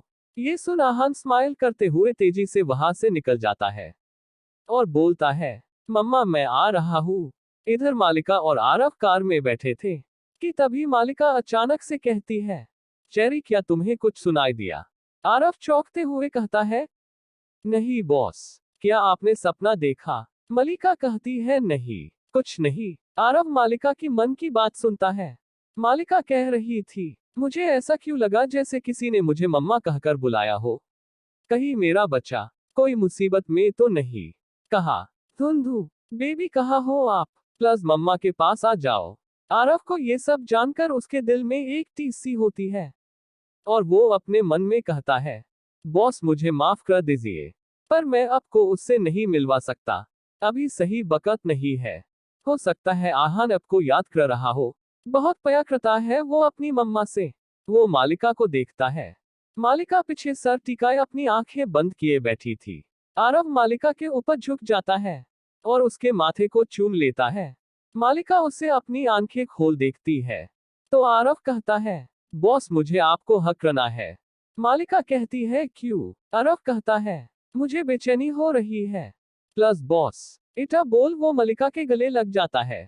मालिका भी आरव के गले लग जाती है। वो भी यही चाहती थी पर कह नहीं पा रही थी। आरव अपने मन में कहता है, बॉस मैं जानता हूँ इस वक्त आपको इसकी बहुत जरूरत थी। कुछ देर वही गले लगे रहने के बाद वे दोनों एक दूसरे से अलग होते हैं और तभी कार रुकती है। रजवंश कंपनी आ गई थी। राजीव मालिका के लिए गेट खोलता है। मालिका आरव की ओर देखकर कहती है, मेरे पीछे आना, सीधा अपने फ्लोर पर जाना। और एटा बोल वो राजीव के साथ आगे बढ़ जाती है। आरव अपने कंधे उचकाता है और अंदर चला जाता है। अंदर जाते ही रिसेप्शन पर बैठी सोनिया आरव को देखती है। आरव उसे स्माइल करते हुए कहता है, हेलो मिस ब्यूटी। सोनिया उसे देख स्माइल करती है और हेलो बोलते हुए वापस अपने काम में लग जाती है। आरव लिफ्ट से ऊपर अपने फ्लोर पर चला जाता है और अपने डेस्क पर बैठ जाता है। उसके आते ही समा उसके पास आती है और कहती है, गुड मॉर्निंग आरव। आरव भी स्माइल करते हुए कहता है, गुड मॉर्निंग। समा कहती है, आरव तुम मुझे अपना नंबर दे दो, हम आज शाम डिनर पर चलेंगे। मुझे तुमसे बहुत जरूरी बात करनी है और तुम्हें कुछ बताना भी है। आरव कहता है, समा क्या बात है। अगर ज्यादा जरूरी बात है तो तुम मुझे अभी भी बता सकती हो। समा कहती है, नहीं मैं तुम्हें यहाँ कुछ नहीं बता सकती। मलिका की नजरें हमेशा मुझ पर रहती है। आरव कुछ सोचते हुए कहता है, ठीक है। इटा बोल वो उसे अपना नंबर दे देता है। इधर उसी कंपनी के बाहर आहान खड़ा होकर बाहर से कंपनी को देखता है। कुछ देर देखने के बाद कंपनी के अंदर घुसने की कोशिश करता है। कंपनी के गार्ड फिर उसे अंदर जाने से रोकते हैं और बोलते हैं, अरे छोटू तू अंदर कहाँ जा रहा है, कहीं तू गुम तो नहीं हो गया है ना। क्या नाम है तुम्हारे स्कूल का बताओ, मैं तुम्हें वहां भेजवा दूंगा। आहान बड़े ही क्यूट आवाज में बोलता है। अरे मुच्छड़ गार्ड अंकल, अंदर मेरी मम्मा है ना, मुझे उनसे मिलना है, प्लस मुझे जाने दीजिए। गार्ड भी आरव के वश में उससे सम्मोहित हो जाता है और उसे अंदर जाने की परमिशन दे देता है। अहान खुशी खुशी उछलते कूदते अंदर चला जाता है। रिसेप्शन पर बैठी सोनिया उसे देख खुद को रोक नहीं पाती और आहान के पास जाकर उसे अपने गोद में उठाना चाहा। पर तभी आहान अपने कदम पीछे करते हुए कहता है, स्टॉप। सोनिया ये सुनकर एक पल को रुक जाती है और आहान को निहारने लगती है। आहान इस वक्त अपने स्कूल ड्रेस में था। उसने ब्लैक पैंट और व्हाइट शर्ट पहन रखा था। उसकी गोल मटोल से गाल हल्के हल्के पिंक लग रहे थे। ऊपर से उसकी हरी आंखें और छोटे छोटे चेरी जैसे लिप्स, कोई भी देखे तो बस देखता ही रह जाए। वही हाल सोनिया का था। सोनिया अपने होश में तब आती है जब आहान कहता है, मेरी मम्मा कहाँ है, मुझे उनसे मिलना है। सोनिया अपने घुटनों के बल बैठते हुए कहती है, बेबी क्या आपकी मम्मा यहाँ काम करती है? आहान कहता है, हाँ वो यहाँ की बॉस है। अब वो उनका केबिन कहाँ है? सोनिया चौंकते हुए कहती है, क्या बॉस आपकी मम्मा है? नहीं, ऐसा नहीं हो सकता। आपको ये किसने कहा? आहान अपने मन में कहता है, ओ ये लोग कोई मेरी बात क्यों नहीं सुनते। तभी वहां पर एक और लड़की आ जाती है और वो वहां क्यूट से आहान को देख कहती, ओ माय गॉड, ये बच्चा ही है ना, या कोई गुड़िया? ये किसका बेबी है? कितना क्यूट है। ये सब बोलते हुए वो भी आहान के पास आ जाती है और आहान के गालों को छूने की कोशिश करती है कि तभी आहान फिर से 2 कदम पीछे हट जाता है और उस लड़की को घूरते हुए कहता है, डोंट टच मी। पर वो लड़की नहीं मानती और वो आहान के हाथ को पकड़ लेती है। आहान गुस्से से उसे घूरता है और उससे अपना हाथ झटके से छुड़ाते हुए कहता है, मैंने कहा ना डोंट टच मी। सुनाई नहीं देता? इटा बोल वो अपने बैग से बोतल निकालता है और अपने हाथ धो लेता है। ये देख वहां सभी हैरान हो जाते हैं। एक 4 साल के बच्चे के अंदर इटा एटीट्यूड आया कैसे? तभी आहान कहता है, कोई मुझे बताएगा कि आपके बॉस का केबिन कहाँ है? सोनिया कहती है, देखो बेबी, आप ऐसे उनसे नहीं मिल सकते। आप प्लस घर जाओ, हम आपको आपके घर तक छोड़ दे। आहान कहता है, ठीक है मत बताओ, मैं खुद चला जाता हूँ। अब एक वहां बहुत से लोग आ चुके थे तो आहान अपनी शक्तियों का यूज नहीं कर सकता था। तभी एक आदमी आकर कहता है, सोनिया क्ला, राजीव सर ने क्या कहा था याद है ना? हमें अपना काम करना चाहिए। और वैसे भी तुम्हें नहीं लगता कि इस बच्चे की शक्ल थोड़ी थोड़ी हमारे बॉस से मिलती है? सोनिया कहती, राज क्या मतलब? ये बॉस का बेटा है। राज कहता है, नहीं जरूरी नहीं, पर हो सकता है बॉस से इसका कोई रिलेशन हो। तभी वो लड़की जिसने आहान के हाथ को टच किया था वो बोलती है, हाँ सानिया, इस बच्चे की शक्ल ही नहीं, इसका एटीट्यूड भी हमारे बॉस के जैसा है। सोनिया कहती है, ठीक है मैं पहले राजीव सर को कॉल करती हूँ। इटा बोल वो आहान से कहती है, बेबी आप थोड़ा वेट करो, मैं बॉस से बात करती हूँ। आहान बोलता है, ठीक है कर लो। सोनिया राजवीर को कॉल लगा देती है। इधर सिंह कंपनी में विराज अपने केबिन में सर चेयर पर टिकाए बैठा हुआ था। तभी वहां एक लड़की आती है और कहती है, विराज बेबी बड़े दिनों बाद याद किया मुझे। उस लड़की ने बहुत ही छोटे और रिवीलिंग ड्रेस पहन रखी थी, चेहरे पर मेकअप लगा रखा था। विराज कहता है, कंगना। कंगना स्माइल करते हुए विराज के गोद में जाकर बैठ जाती है और विराज के चेहरे को पकड़ उस पे अपनी फिंगर सड़कती हुई चलाने लगती है। विराज कहता है, लेट्स गो, मुझे अभी तुम्हारी जरूरत है। कंगना कहती है, मैं तो हमेशा ही रेडी रहती हूँ, तुम ही मुझे याद नहीं करते। विराज एक कृपी स्माइल करते हुए कहता है, आज अच्छा मौका है मुझे खुश करने का। इटा बोल वो उसे अपने गोद में उठा लेता है और उसे केबिन से लगे कमरे में ले जाने लगता है। विराज की आंखें पूरी लाल थी। कंगना कहती है, बेबी लगता है क्ला रात तुम सोए नहीं हो।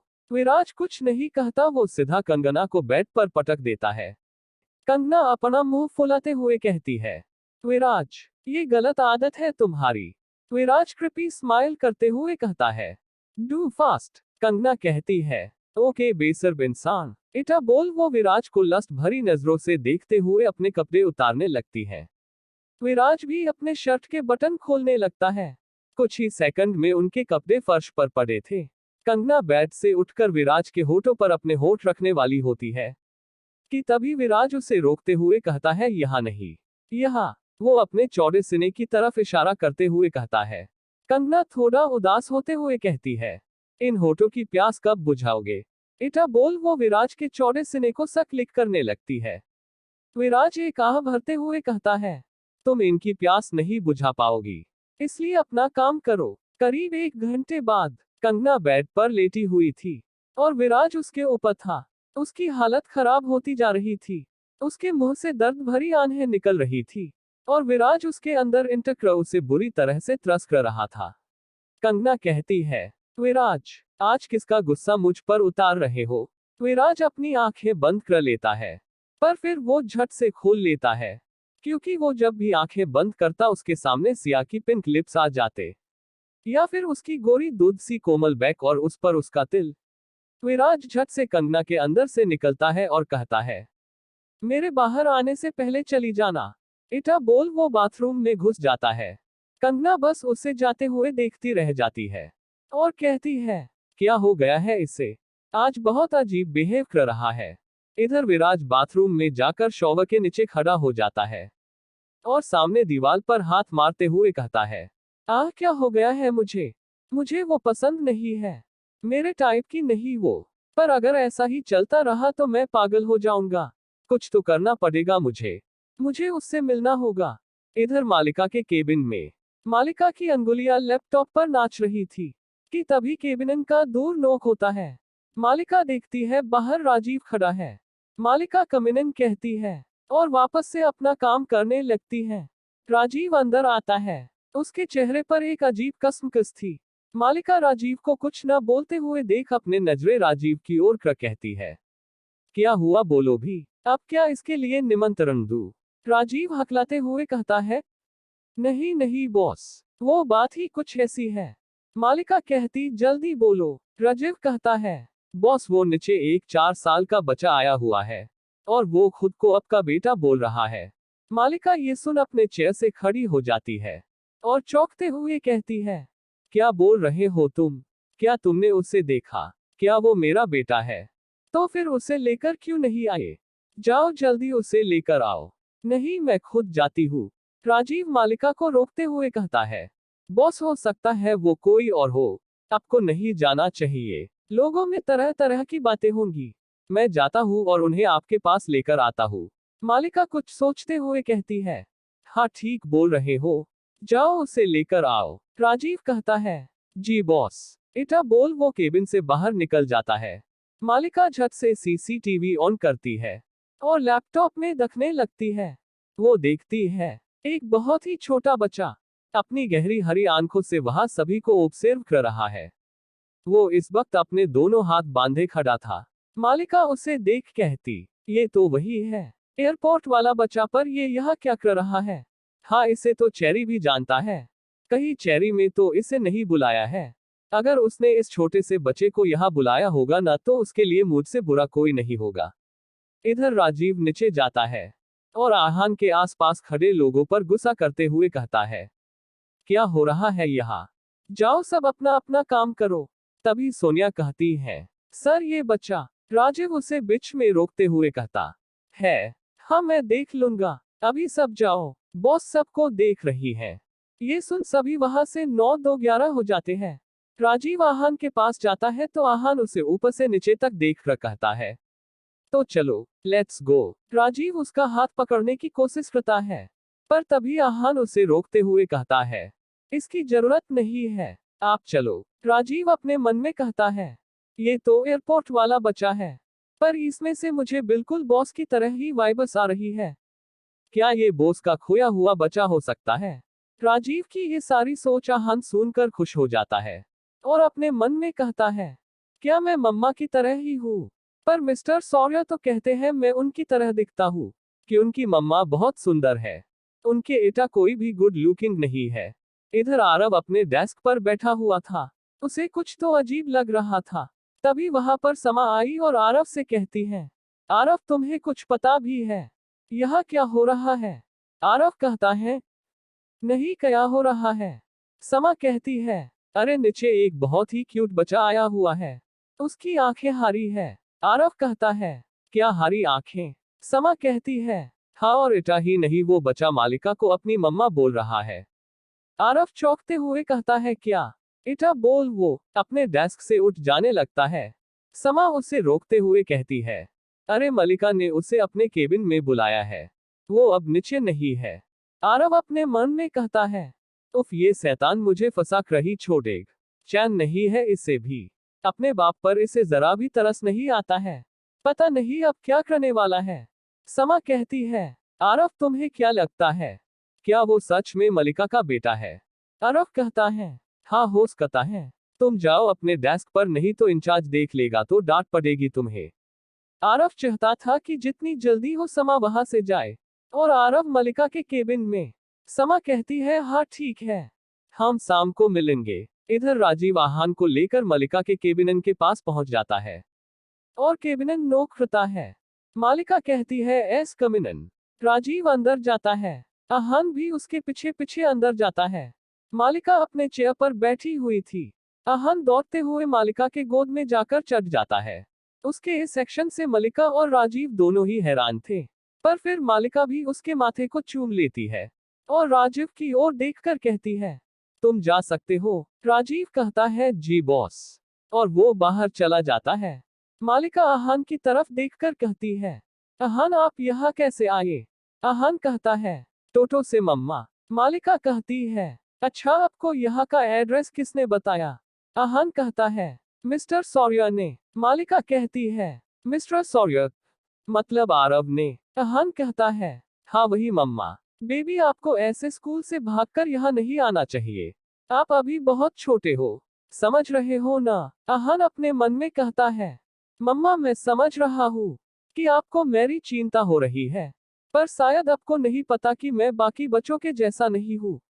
मालिका देखती है, आहान कुछ नहीं बोल रहा, वो बस मलिका को टुकोर टुकोर देख रहा है।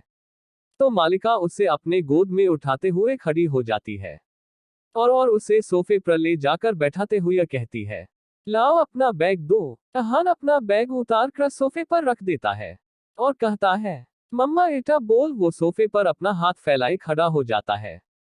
मालिका ये देख खुद को रोक नहीं पाती और उसे अपने गोद में लेते हुए कहती है, मेरा बेबी। आहान कहता है, मम्मा मुझे किसी दो ना। वो एटा बोला ही था कि तभी गेट खुलता है और आरव अंदर आता है। मलिका उसे ऐसे डायरेक्ट अंदर आते देख कहती है, चेरी तुम्हारे अंदर कोई मन्नस है या नहीं? क्या तुम ये भी भूल गए कि ये तुम्हारे बॉस का केबिन है? शायद कुछ ज्यादा ही छूट दे दिया है मैंने तुम्हें। वही आरव को डांट सुनता देख आहान हंसने लगता है। उसे हंसता देख आरव अपने मन में कहता है, हंस ले बच्चू, तुम्हें तो मैं छूऊंगा नहीं। वही आहान हंसते हुए अपने मन में बोलता है, मिस्टर सौर्य अभी देखो कैसे मजा चखाता हूँ आपको। आरव मलिला की ओर देखकर कहता है, सॉरी बॉस, पर मुझे पता चला कि ये शैतान यहाँ आया हुआ है तो मैं खुद को रोक नहीं पाया। मालिका गुस्से से कहती है, माइंड योर लैंग्वेज। क्या बोल रहे हो तुम?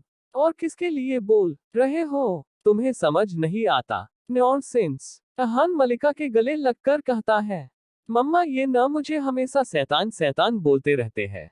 ये शैतान क्या होता है मम्मा? उसकी ये मासूमियत देख आरव की आंखें और मुंह दोनों ही खुले के खुले रह जाते हैं। वो हैरानी से आहान को देखते हुए कहता है, इतनी मासूमियत मैंने तो आज पहली बार देखी है।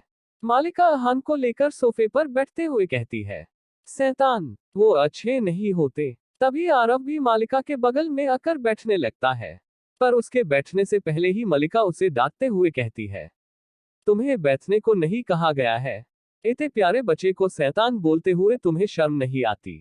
इडियोट। ये सुन आहान आरव की ओर देख हंसता है और अपनी भाई उचकाते हुए अपने मन में बोलता है, कैसा लग रहा है मिस्टर सौर्य? मालिका आरव से गुस्से में घूरते हुए कहती है, अब ऐसे क्या घूर रहे हो इसे से सॉरी। आरव बेचारा न चाहते हुए भी आहान और मलिका के नीचे बैठकर अपने कान पकाते हुए कहता है, सॉरी बेबी। आहान मलिका की ओर देखता है तो मालिका कहती है, क्या उठक बैठक कराओ? आहान खिलखिलाकर हंसते हुए कहता, नहीं मम्मा रहने दो, मैं गुड बॉय हूं ना, इस बार माफ कर देता हूँ।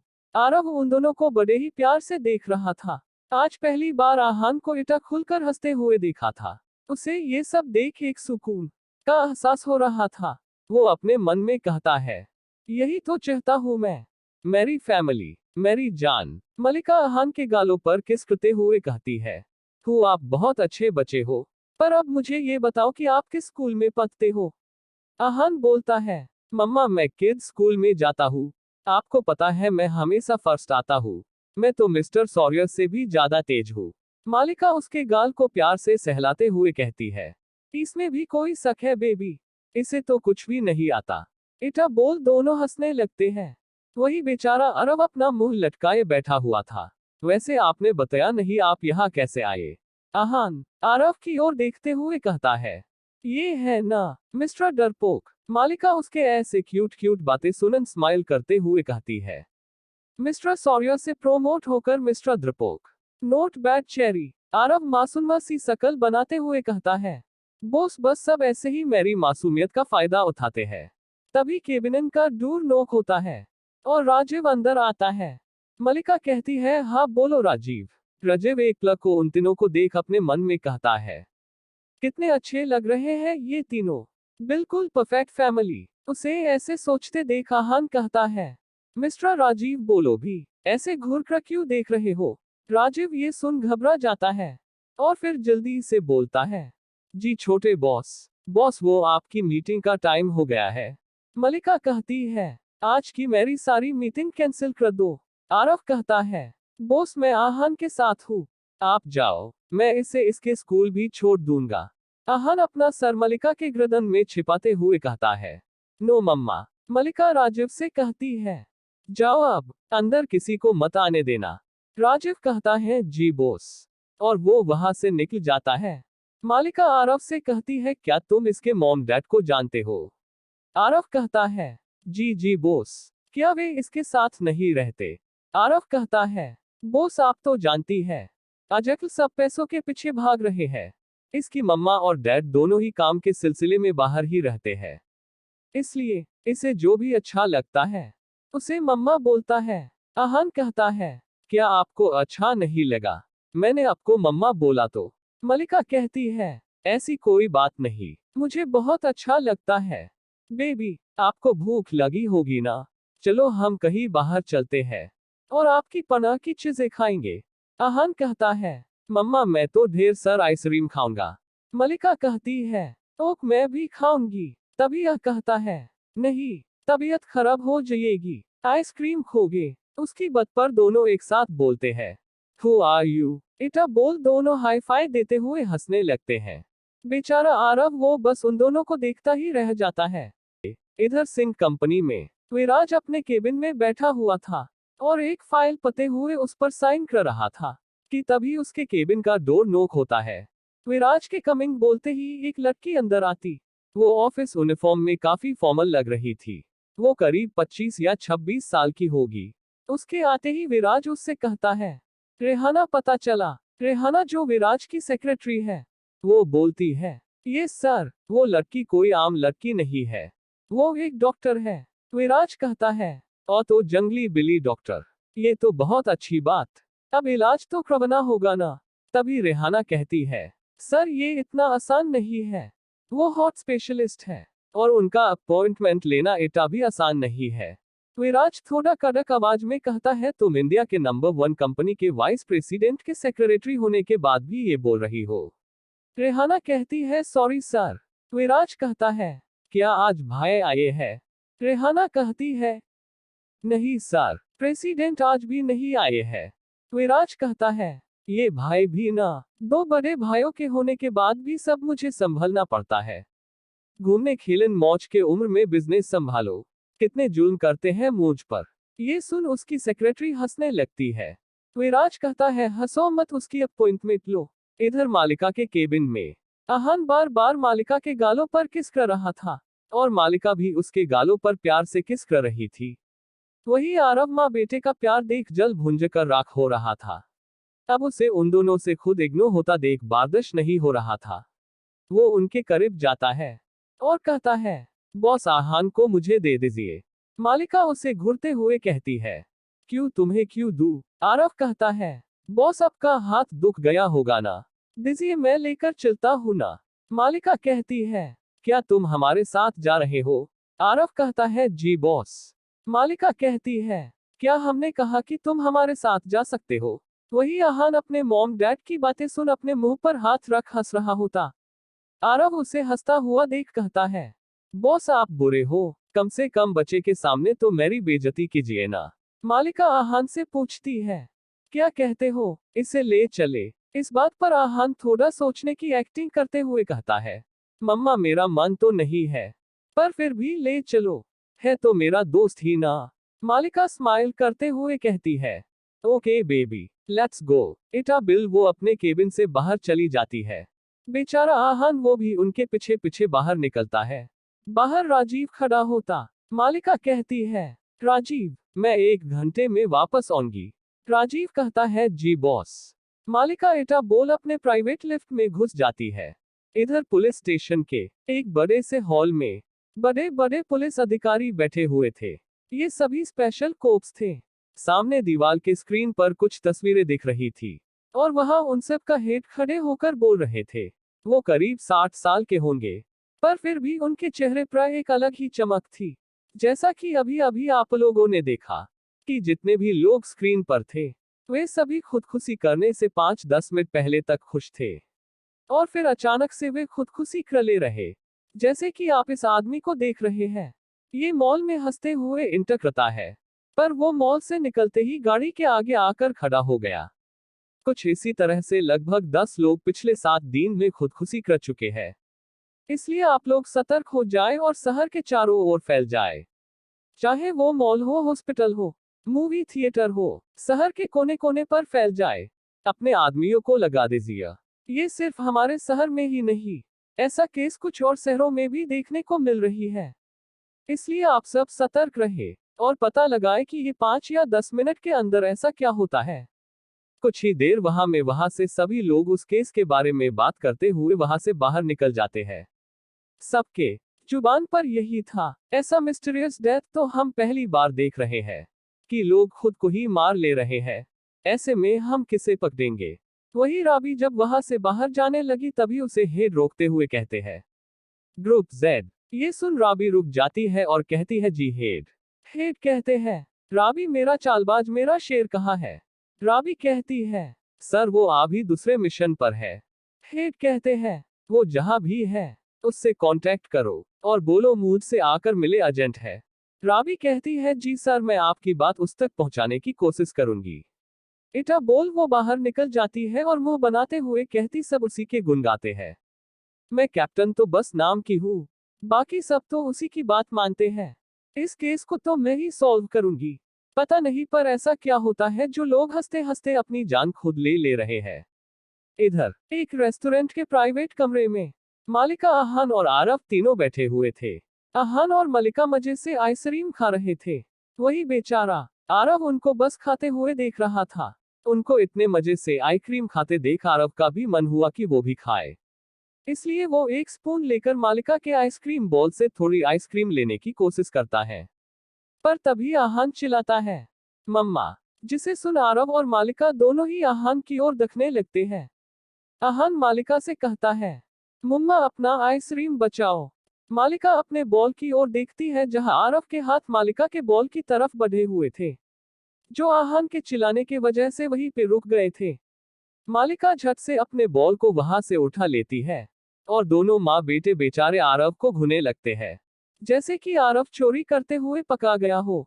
उन दोनों को ऐसे घूरता देख आरव अपना हाथ पीछे कर लेता है और कहता है, ऐसे क्या घूर रहे हो मुझ मासूम को? बेरहम लोग, मेरे सामने दोनों मजे से आइसक्रीम खा रहे हो, शर्म नहीं आ रही है?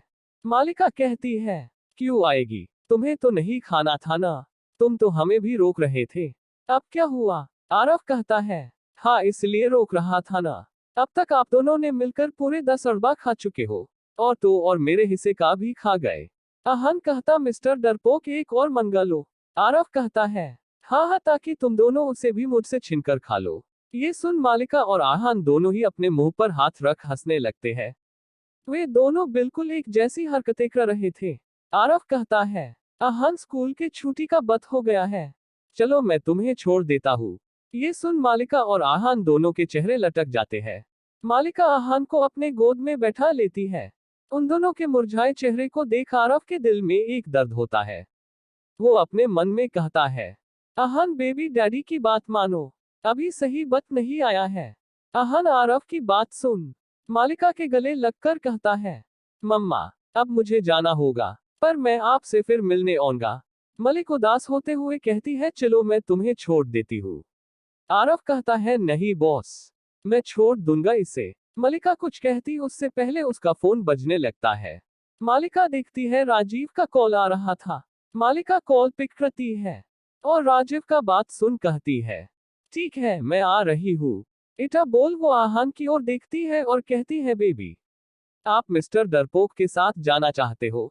आहान कहता है, हम मम्मा, मैं चला जाऊंगा। मालिका घुटनों के बल बैठकर उसके माथे को चूम लेती है और कहती है, दोबारा ऐसे अकेले मत आना, मुझे या चेरी को कॉल कर लेना, हम तुम्हें लेने आ जाएंगे। अहान कहता है, ओके मम्मा। शाम का वक्त, शाम के करीब 6 बजे आरव ऑफिस से बाहर निकलता है। कल की तरह समा आज भी आरव का बाहर वेट कर रही होती है, पर आरव की नजरें मालिका को ढूंढ रही थी। जब से वो आहान को छोड़कर आया था तब से न मालिका दिखी और ना ही राजीव। वो ये सब सोच ही रहा था कि तभी समा वहां आ जाती है और कहती, आरव चलो न, मुझे तुम्हें एक बहुत जरूरी बात बताना है। आरव कहता है, ठीक है चलो। इटा बोल वो समा के कार में जाकर बैठ जाता है। इधर ताज होटल के बाहर एक गाड़ी आकर रुकती है और उसमें से रेहाना और सिया दोनों बाहर निकलते हैं। सिया कहती है, क्या पेशेंट यहाँ है? रेहाना कहती है, जी मैम, सर को दिल की बीमारी है और उन्हें आज अचानक से तकलीफ होने लगी और वो हॉस्पिटल नहीं जाना चाहते। हमारे फैमिली डॉक्टर अभी बाहर है, उन्होंने ही कहा है कि उनके अलावा मेरे बॉस का इलाज सिर्फ और सिर्फ आप ही कर सकती है, इसलिए जल्दी चलिए मैम। सिया कहती है, ठीक है चलो, तुम ये बात मुझे 3 बार बता चुकी हो। रहना कहती है, सॉरी मैम, बस घबराहट हो रही है। दोनों रूम नंबर 203 के पास पहुंचते हैं। रेहाना गेट खोलती है और दोनों अंदर जाते हैं। सिया देखती है, बेड पर एक आदमी लेटा हुआ है, पर कमरे में बहुत हल्की रोशनी थी जिससे उसका फेस सिया नहीं देख पाती। रेहाना कहती, मैं लाइट ऑन करती हूँ। इटा बोल वो कमरे से बाहर चली जाती है और गेट बंद कर देती है। सिया को जब तक ये समझ आता कि क्या हो रहा है, तब तक रेहाना गेट बंद कर चुकी थी। सिया गेट के पास जाती है और खटखटाती हुई बोलती है, ओ हेलो, गेट खोलो, नहीं तो मुझसे बुरा कोई नहीं होगा। वो ये बोल ही रही थी कि तभी उसे अपने कमर पर किसी के ठंडे हाथ और नेक पर किसी की गर्म सांसें महसूस होती है। सिया घबरा जाती है, पर फिर भी अपनी पूरी हिम्मत के साथ अपने पैर से पीछे खड़े इंसान के पैरों पर मारती है और एक मूव के साथ उसे पीछे धक्का दे देती है, जिस वजह से वो आदमी 2 कदम पीछे खिसक जाता है। सिया गुस्से से पीछे मुड़ती है और उस आदमी को देख चौंकते हुए कहती है, तुम। उसके सामने कोई और नहीं विराज था। वो बिल्कुल शर्टलेस था, उसने सिर्फ एक लोअर पहन रखा था। विराज कहता है, हाँ मैं। वो अपने दोनों हाथ कमर पर रखे सिया को घूर रहा था। कोई भी लड़की उसे अगर इस वक्त देख ले तो वो खुद को उसके सामने सरेंडर कर दे, पर यह तो सिया थी। सिया गुस्से में कहती, यू बल्डी, तुम सच में नाली के कीड़े हो। शर्ट पहनो पहले, ये सब तुम्हारी चाल है, क्यों बुलाया है मुझे यहाँ? विराज स्माइल करते हुए कहता है, डॉक्टर हो न इसलिए बुलाया, मुझे नींद नहीं आ रही और मैं ऐसे ही सोता हूँ। सिया कहती है, नींद की दवा ले लो, मुझे क्यों बुलाया है? मैं हॉट स्पेशलिस्ट हूँ। विराज अब सिया के बेहद करीब जाते हुए कहता है, मेरे दिल में ही तो दर्द है और एक अच्छी बात पता है, मेरी दवा तुम हो, मुझे इस वक्त तुम्हारी जरूरत है। सिया कहती, मैं क्या क्रॉस करती हूँ? विराज कहता है, तुम्हें मेरे साथ सोना होगा। सिया चौंकते ही कहती है, क्या पागल हो गए हो? कुछ समझ आ रहा है? क्या बक रहे हो? अपनी शकल देखी है किधे कहीं के? इटा बोल वो वापस गेट के पास चली जाती है और गुस्से से विराज की ओर देखकर कहती है, गेट खोलने बोलो उस लड़की को। क्या वो तुम विराज सिंह हो और वो लड़की तुम्हारी सेक्रेटरी? विराज कहता है, हाँ बिल्कुल, पर ये गेट अब सीधे कल सुबह खुलेगा। अगर तुम मेरे सोने में हेल्प नहीं करोगी तो फिर ठीक है, मैं भी जागूंगा, साथ में तुम भी जागना, तब पता चलेगा कि रात भर जागना कैसा होता है। सिया अपने पास से फोन निकालती है और कहती है, अभी पता चलेगा तुम्हें कि तुमने किससे पंगा लिया है। वो किसी को कॉल लगाती उससे पहले ही विराज उसका फोन उसके हाथ से छींकर पटक देता है, जिससे फोन टूटकर बिखर जाता है। विराज सिया के बेहद करीब पहुंच जाता है, पर तभी सिया अपने बैग से एक छोटा नाइफ निकाल लेती है और विराज पर हमला करने लगती है। विराज उससे हर बार बचने की कोशिश करते हुए कहता है, जंगली बिली रिलैक्स, एक बार मेरी बात सुनो, मैं कुछ नहीं करूंगा, मैं बस तुम्हारे साथ सोना चाहता हूँ। पर सिया कहाँ सुनने वाली थी, वो लगातार विराज पर हमला किए जा रही थी। इधर समा और आरव एक रेस्टोरेंट में बैठे हुए थे। समा आरव का हाथ पकड़कर कहती है, आरव क्या तुम मालिका को जानते हो? आरव कहता है, वो हमारी बॉस है, तुम ऐसा क्यों पूछ रही हो? समा कहती, क्योंकि यहाँ जॉब मिलना आसान नहीं है और न ही मालिका के केबिन में डायरेक्ट जाना। आरव कहता है, मुझे नहीं पता, मुझे ये जॉब मेरे एक दोस्त के वजह से मिली जो मालिका को जानता है। ये सब छोड़ो, तुम बताओ तुम्हारे साथ क्या हुआ? समा कहती है, आरव तुम्हें पता है, जिस दिन हम उस रेस्टोरेंट में मिले थे और हमने वहां मालिका को देखा था, उसके बाद से ही तुम गायब हो गए थे और ठीक उसके एक वीक के बाद से मेरे डैड का बिजनेस लॉस में जाने लगा, जिससे उन्हें हार्ट अटैक आ गया। हम दिवालिया हो चुके थे। तभी मेरे पास मालिका का सेक्रेटरी आया। उसने हमें ऑफर दिया कि वे हमारे सारे कर्ज भर देंगे, पर बदले में हमें हमारी कंपनी उन्हें बेचनी होगी। मेरे पास उस वक्त और कोई चारा नहीं था। इटा बोल वो आरव के कंधे पर सर रख रोने लगती है। आरव उसके सर को सहलाते हुए बोलता है, रिलैक्स समा, सब ठीक हो जाएगा। समा कहती है, कुछ ठीक नहीं होगा, ये सब कुछ मलिका का किया हुआ है, पता नहीं उसने ऐसा क्यों किया। आरव कहता है, नहीं स्मा, जरूर तुम्हें कोई गलत फहमी हुई है, बिजनेस में तो ये सब होता ही रहता है। चलो अब बहुत हो गया, अब हमें घर चलना चाहिए। समा कहती है, तुम्हें मुझ पर भरोसा नहीं? आरव कहता है, भरोसा है, मैं तुम्हारे साथ हूँ और हम मिलकर इसके बारे में पता लगाएंगे। चलो आप। समा कहती है, ठीक है चलो, पर तुम प्रॉमिस करो कि तुम मेरा साथ दोगे हमेशा। आरव कहता है, हाँ मैं प्रॉमिस करता हूँ, मैं तुम्हारे साथ हूँ। वो ये बोल ही रहा था कि तभी उसकी नजर लिफ्ट से निकलते राजीव और मालिका पर जाती है। मालिका की नजर भी आरव से टकरा जाती है। अब आरव का गला सूखने लगता है। लिफ्ट से दो फॉरेनर और निकलते हैं, जिसमें से एक लड़का और एक लड़की होती है। मालिका आरव से नजरें फेर उन दोनों के तरफ स्माइल करते हुए देखती है और उनसे हाथ मिलाती है। अब तक राजीव भी आरव और समा को देख लेता है और अपने मन में कहता है, ये लड़का भी ना, इसे समझ नहीं आता क्या? कल बॉस ने रोका था, फिर भी वो आज इसके साथ है। पता नहीं बॉस अब क्या करेगी। मलिका उनसे कुछ बात करने के बाद अपने आंखों में चश्मा चढ़ाती है और वहां से आरव को इग्नोर करते हुए निकल जाती है। इधर समा जब मालिका को देखती है तो उसके चेहरे पर हल्की स्माइल आ जाती है और वो आरव का हाथ पकड़ते हुए कहती है, क्या हुआ आरव? आरव कहता है, कुछ नहीं, चलो अब हमें घर जाना चाहिए। समा कहती है, ठीक है चलो, मैं तुम्हें छोड़ देती हूँ। इधर होटल के कमरे में सिया और विराज दोनों ही लड़ते लड़ते थक गए थे।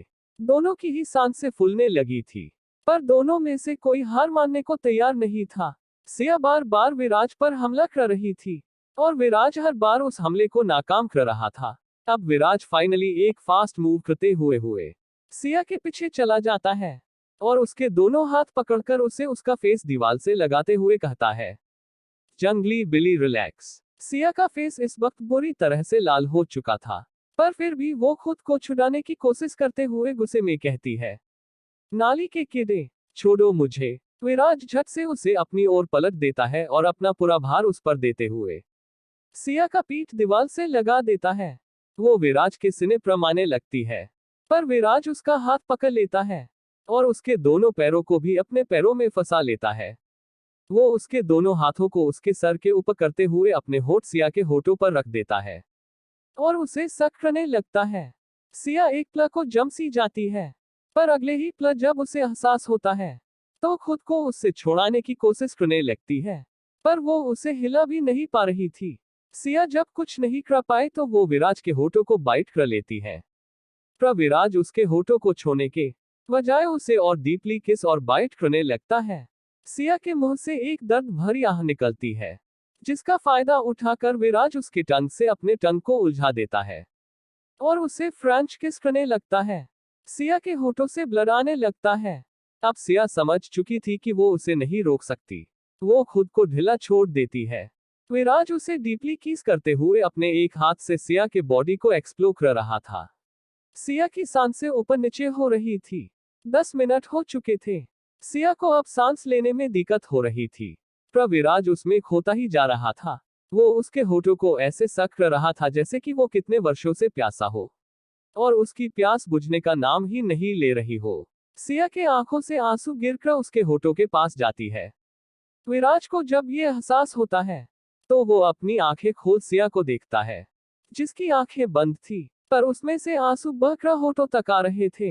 विराज ये देख धीरे से उसके होठों को छोड़ता है और उसे अपने गोद में उठाकर बेड की ओर बढ़ जाता है। वही सिया लंबी लंबी सांसें लेते हुए विराज के सीने पर मार रही थी। विराज उसे ले जाकर बेड पर आराम से लेटाता है और खुद भी उसके बगल में आकर लेट जाता है। सिया उसे धक्का देते हुए वहां से उठने की कोशिश करती है, पर तभी विराज उसके कमर को कसकर पकड़ लेता है और उसे खुद से चिपकाते हुए अपने करीब सुला लेता है। सिया उसके हाथ पर अपने नाखून गड़ाने लगती है और कहती है, छोड़ो मुझे गंदे। विराज के हाथों से हल्का हल्का खून आने लगता है। उसे अब सिया पर गुस्सा आने लगता है। वो झट से सिया के ऊपर आ जाता है और उसके चिन्ह को पकड़ गुस्से से अपने दांत पीसते हुए कहता है, श श श जंगली बिल्ली, एकदम शांत। अगर अब जरा सा भी चू चिपाड़ या मुझे नोचने की कोशिश की ना, तो देख लेना ये जो तुम मुझसे बचाने की कोशिश कर रही जो ना, उनकी हालत मैं तुम्हारे होठों से भी बुरा करूंगा। ये बोलते हुए वो सिया को ऊपर से नीचे तक घूरता है। सिया कम थोड़े ना थी। वो भी उसे धमकी देते हुए कहती है, किरे कहीं के, एक बार मुझे यहाँ से निकलने दो, फिर मैं तुम्हारी ऐसी हालत करूंगी ना कि तुम ना ही जी सकोगे और ना ही मर पाओगे।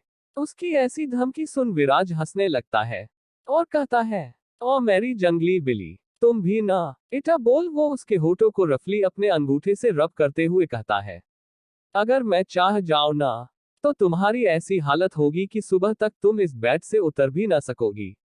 पर मैं नहीं चाहता कि तुम्हारी ऐसी हालत हो, पर अगर तुम चाहती हो तो बोलो। सिया कुछ नहीं कहती, वो बस अपना मुंह फेर लेती है। उसे शांत देख विराज सिया का बगल में आ जाता है और उससे चिपक कर सो जाता है। सिया उससे हल्का दूर होने की कोशिश करती है, पर तभी विराज उसके एयरलॉक को लिक करते हुए कहता है, जंगली बिल्ली, अब अगर 1 इंच भी हिली तो मैं खुद पर से कंट्रोल खो दूंगा। अब मुझे सोने दो। सिया मुंह ऐंठते हुए अपने मन में कहती है, एक बार बाहर निकल जाओ, छोड़ूंगी नहीं। इसी तरह दोनों की ही आंखें कुछ देर में बंद हो जाती है। इधर मालिका राजीव से कहती है, तुम आरव पर नजर रखो, देखो वो कहाँ जाता है। मैं खुद ड्राइव करके चली जाऊंगी, पर हाँ, उसे पता नहीं चलना चाहिए। राजीव कहता है, जी बॉस। सुबह का वक्त मालिका के ऑफिस में। आज आरव सबसे पहले ऑफिस आया था और मलिका के आने का इंतजार कर रहा था। वो मालिका के केबिन के बाहर जाकर खड़ा था। थोड़ी ही देर में मालिका अपने प्राइवेट लिफ्ट से राजीव के साथ उस फ्लोर पर आती है। वो जैसे ही अपने लिफ्ट से बाहर निकलती है, उसकी नजर ठीक उससे 2 कदम की दूरी पर खड़े आरव पर जाती है, पर मालिका उसे इग्नोर करते हुए आगे बढ़ जाती है।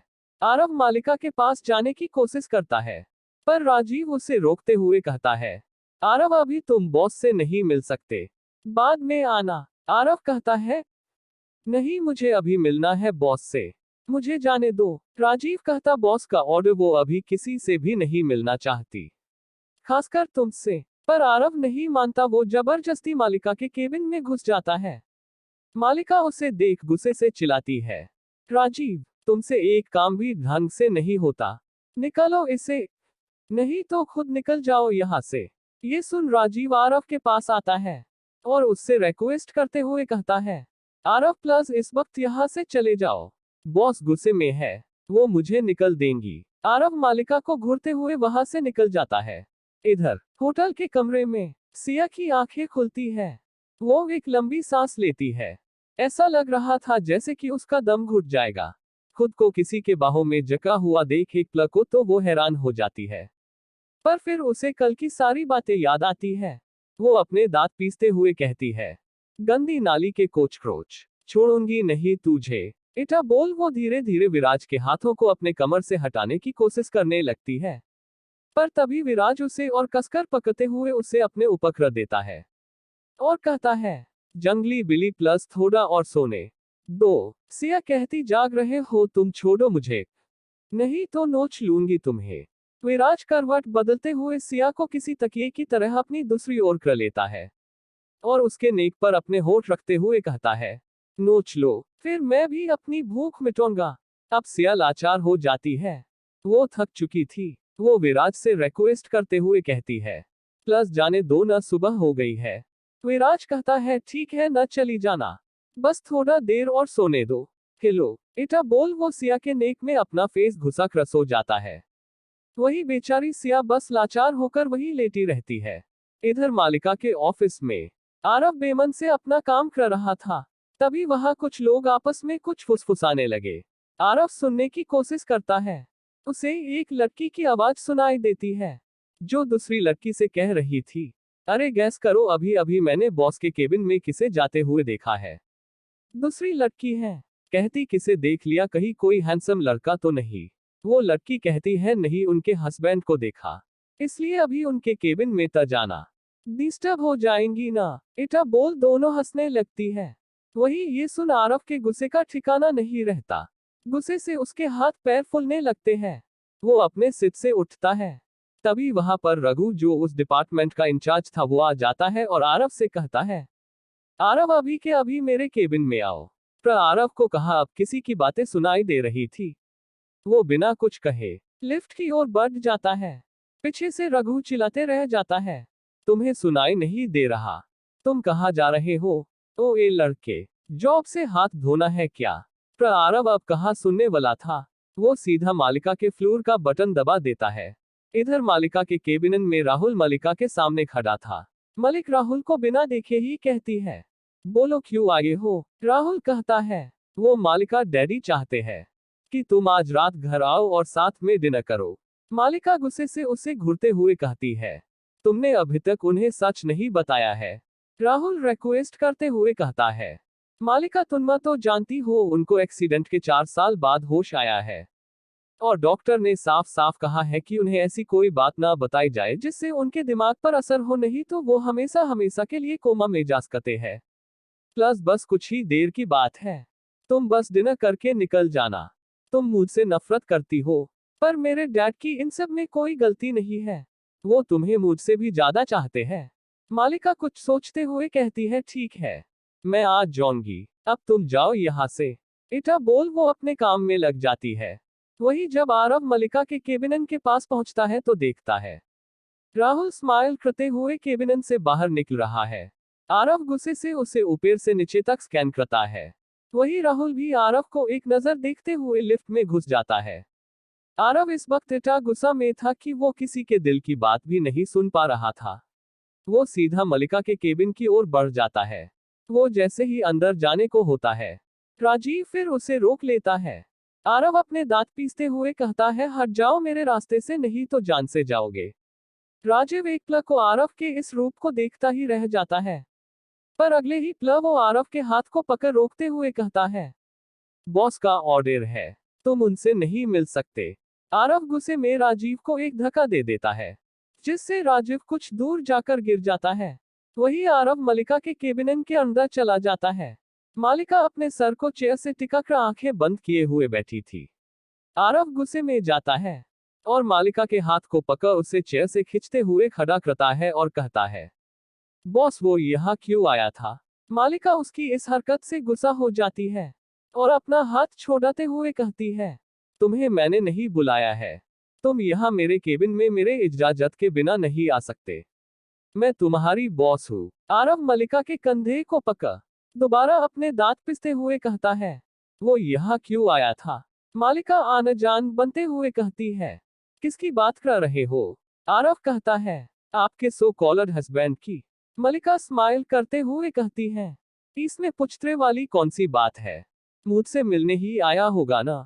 वैसे एक बात बताओ, लास्ट नाइट वॉज ऑसम। ये सुन आरव खुद पर कंट्रोल नहीं कर पाया और मालिका के गाल पर खींचकर एक तमाचा मार देता है, जिससे मलिका का चेहरा दूसरी ओर झुक जाता है और उसके होठों से हल्का ब्लड आने लगता है।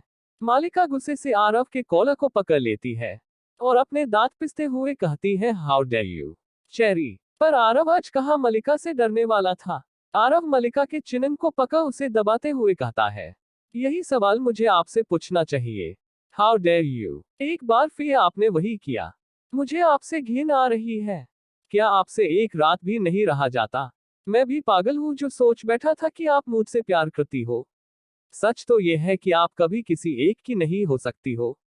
पिछले 4 सालों में न जाने कितने आदमियों।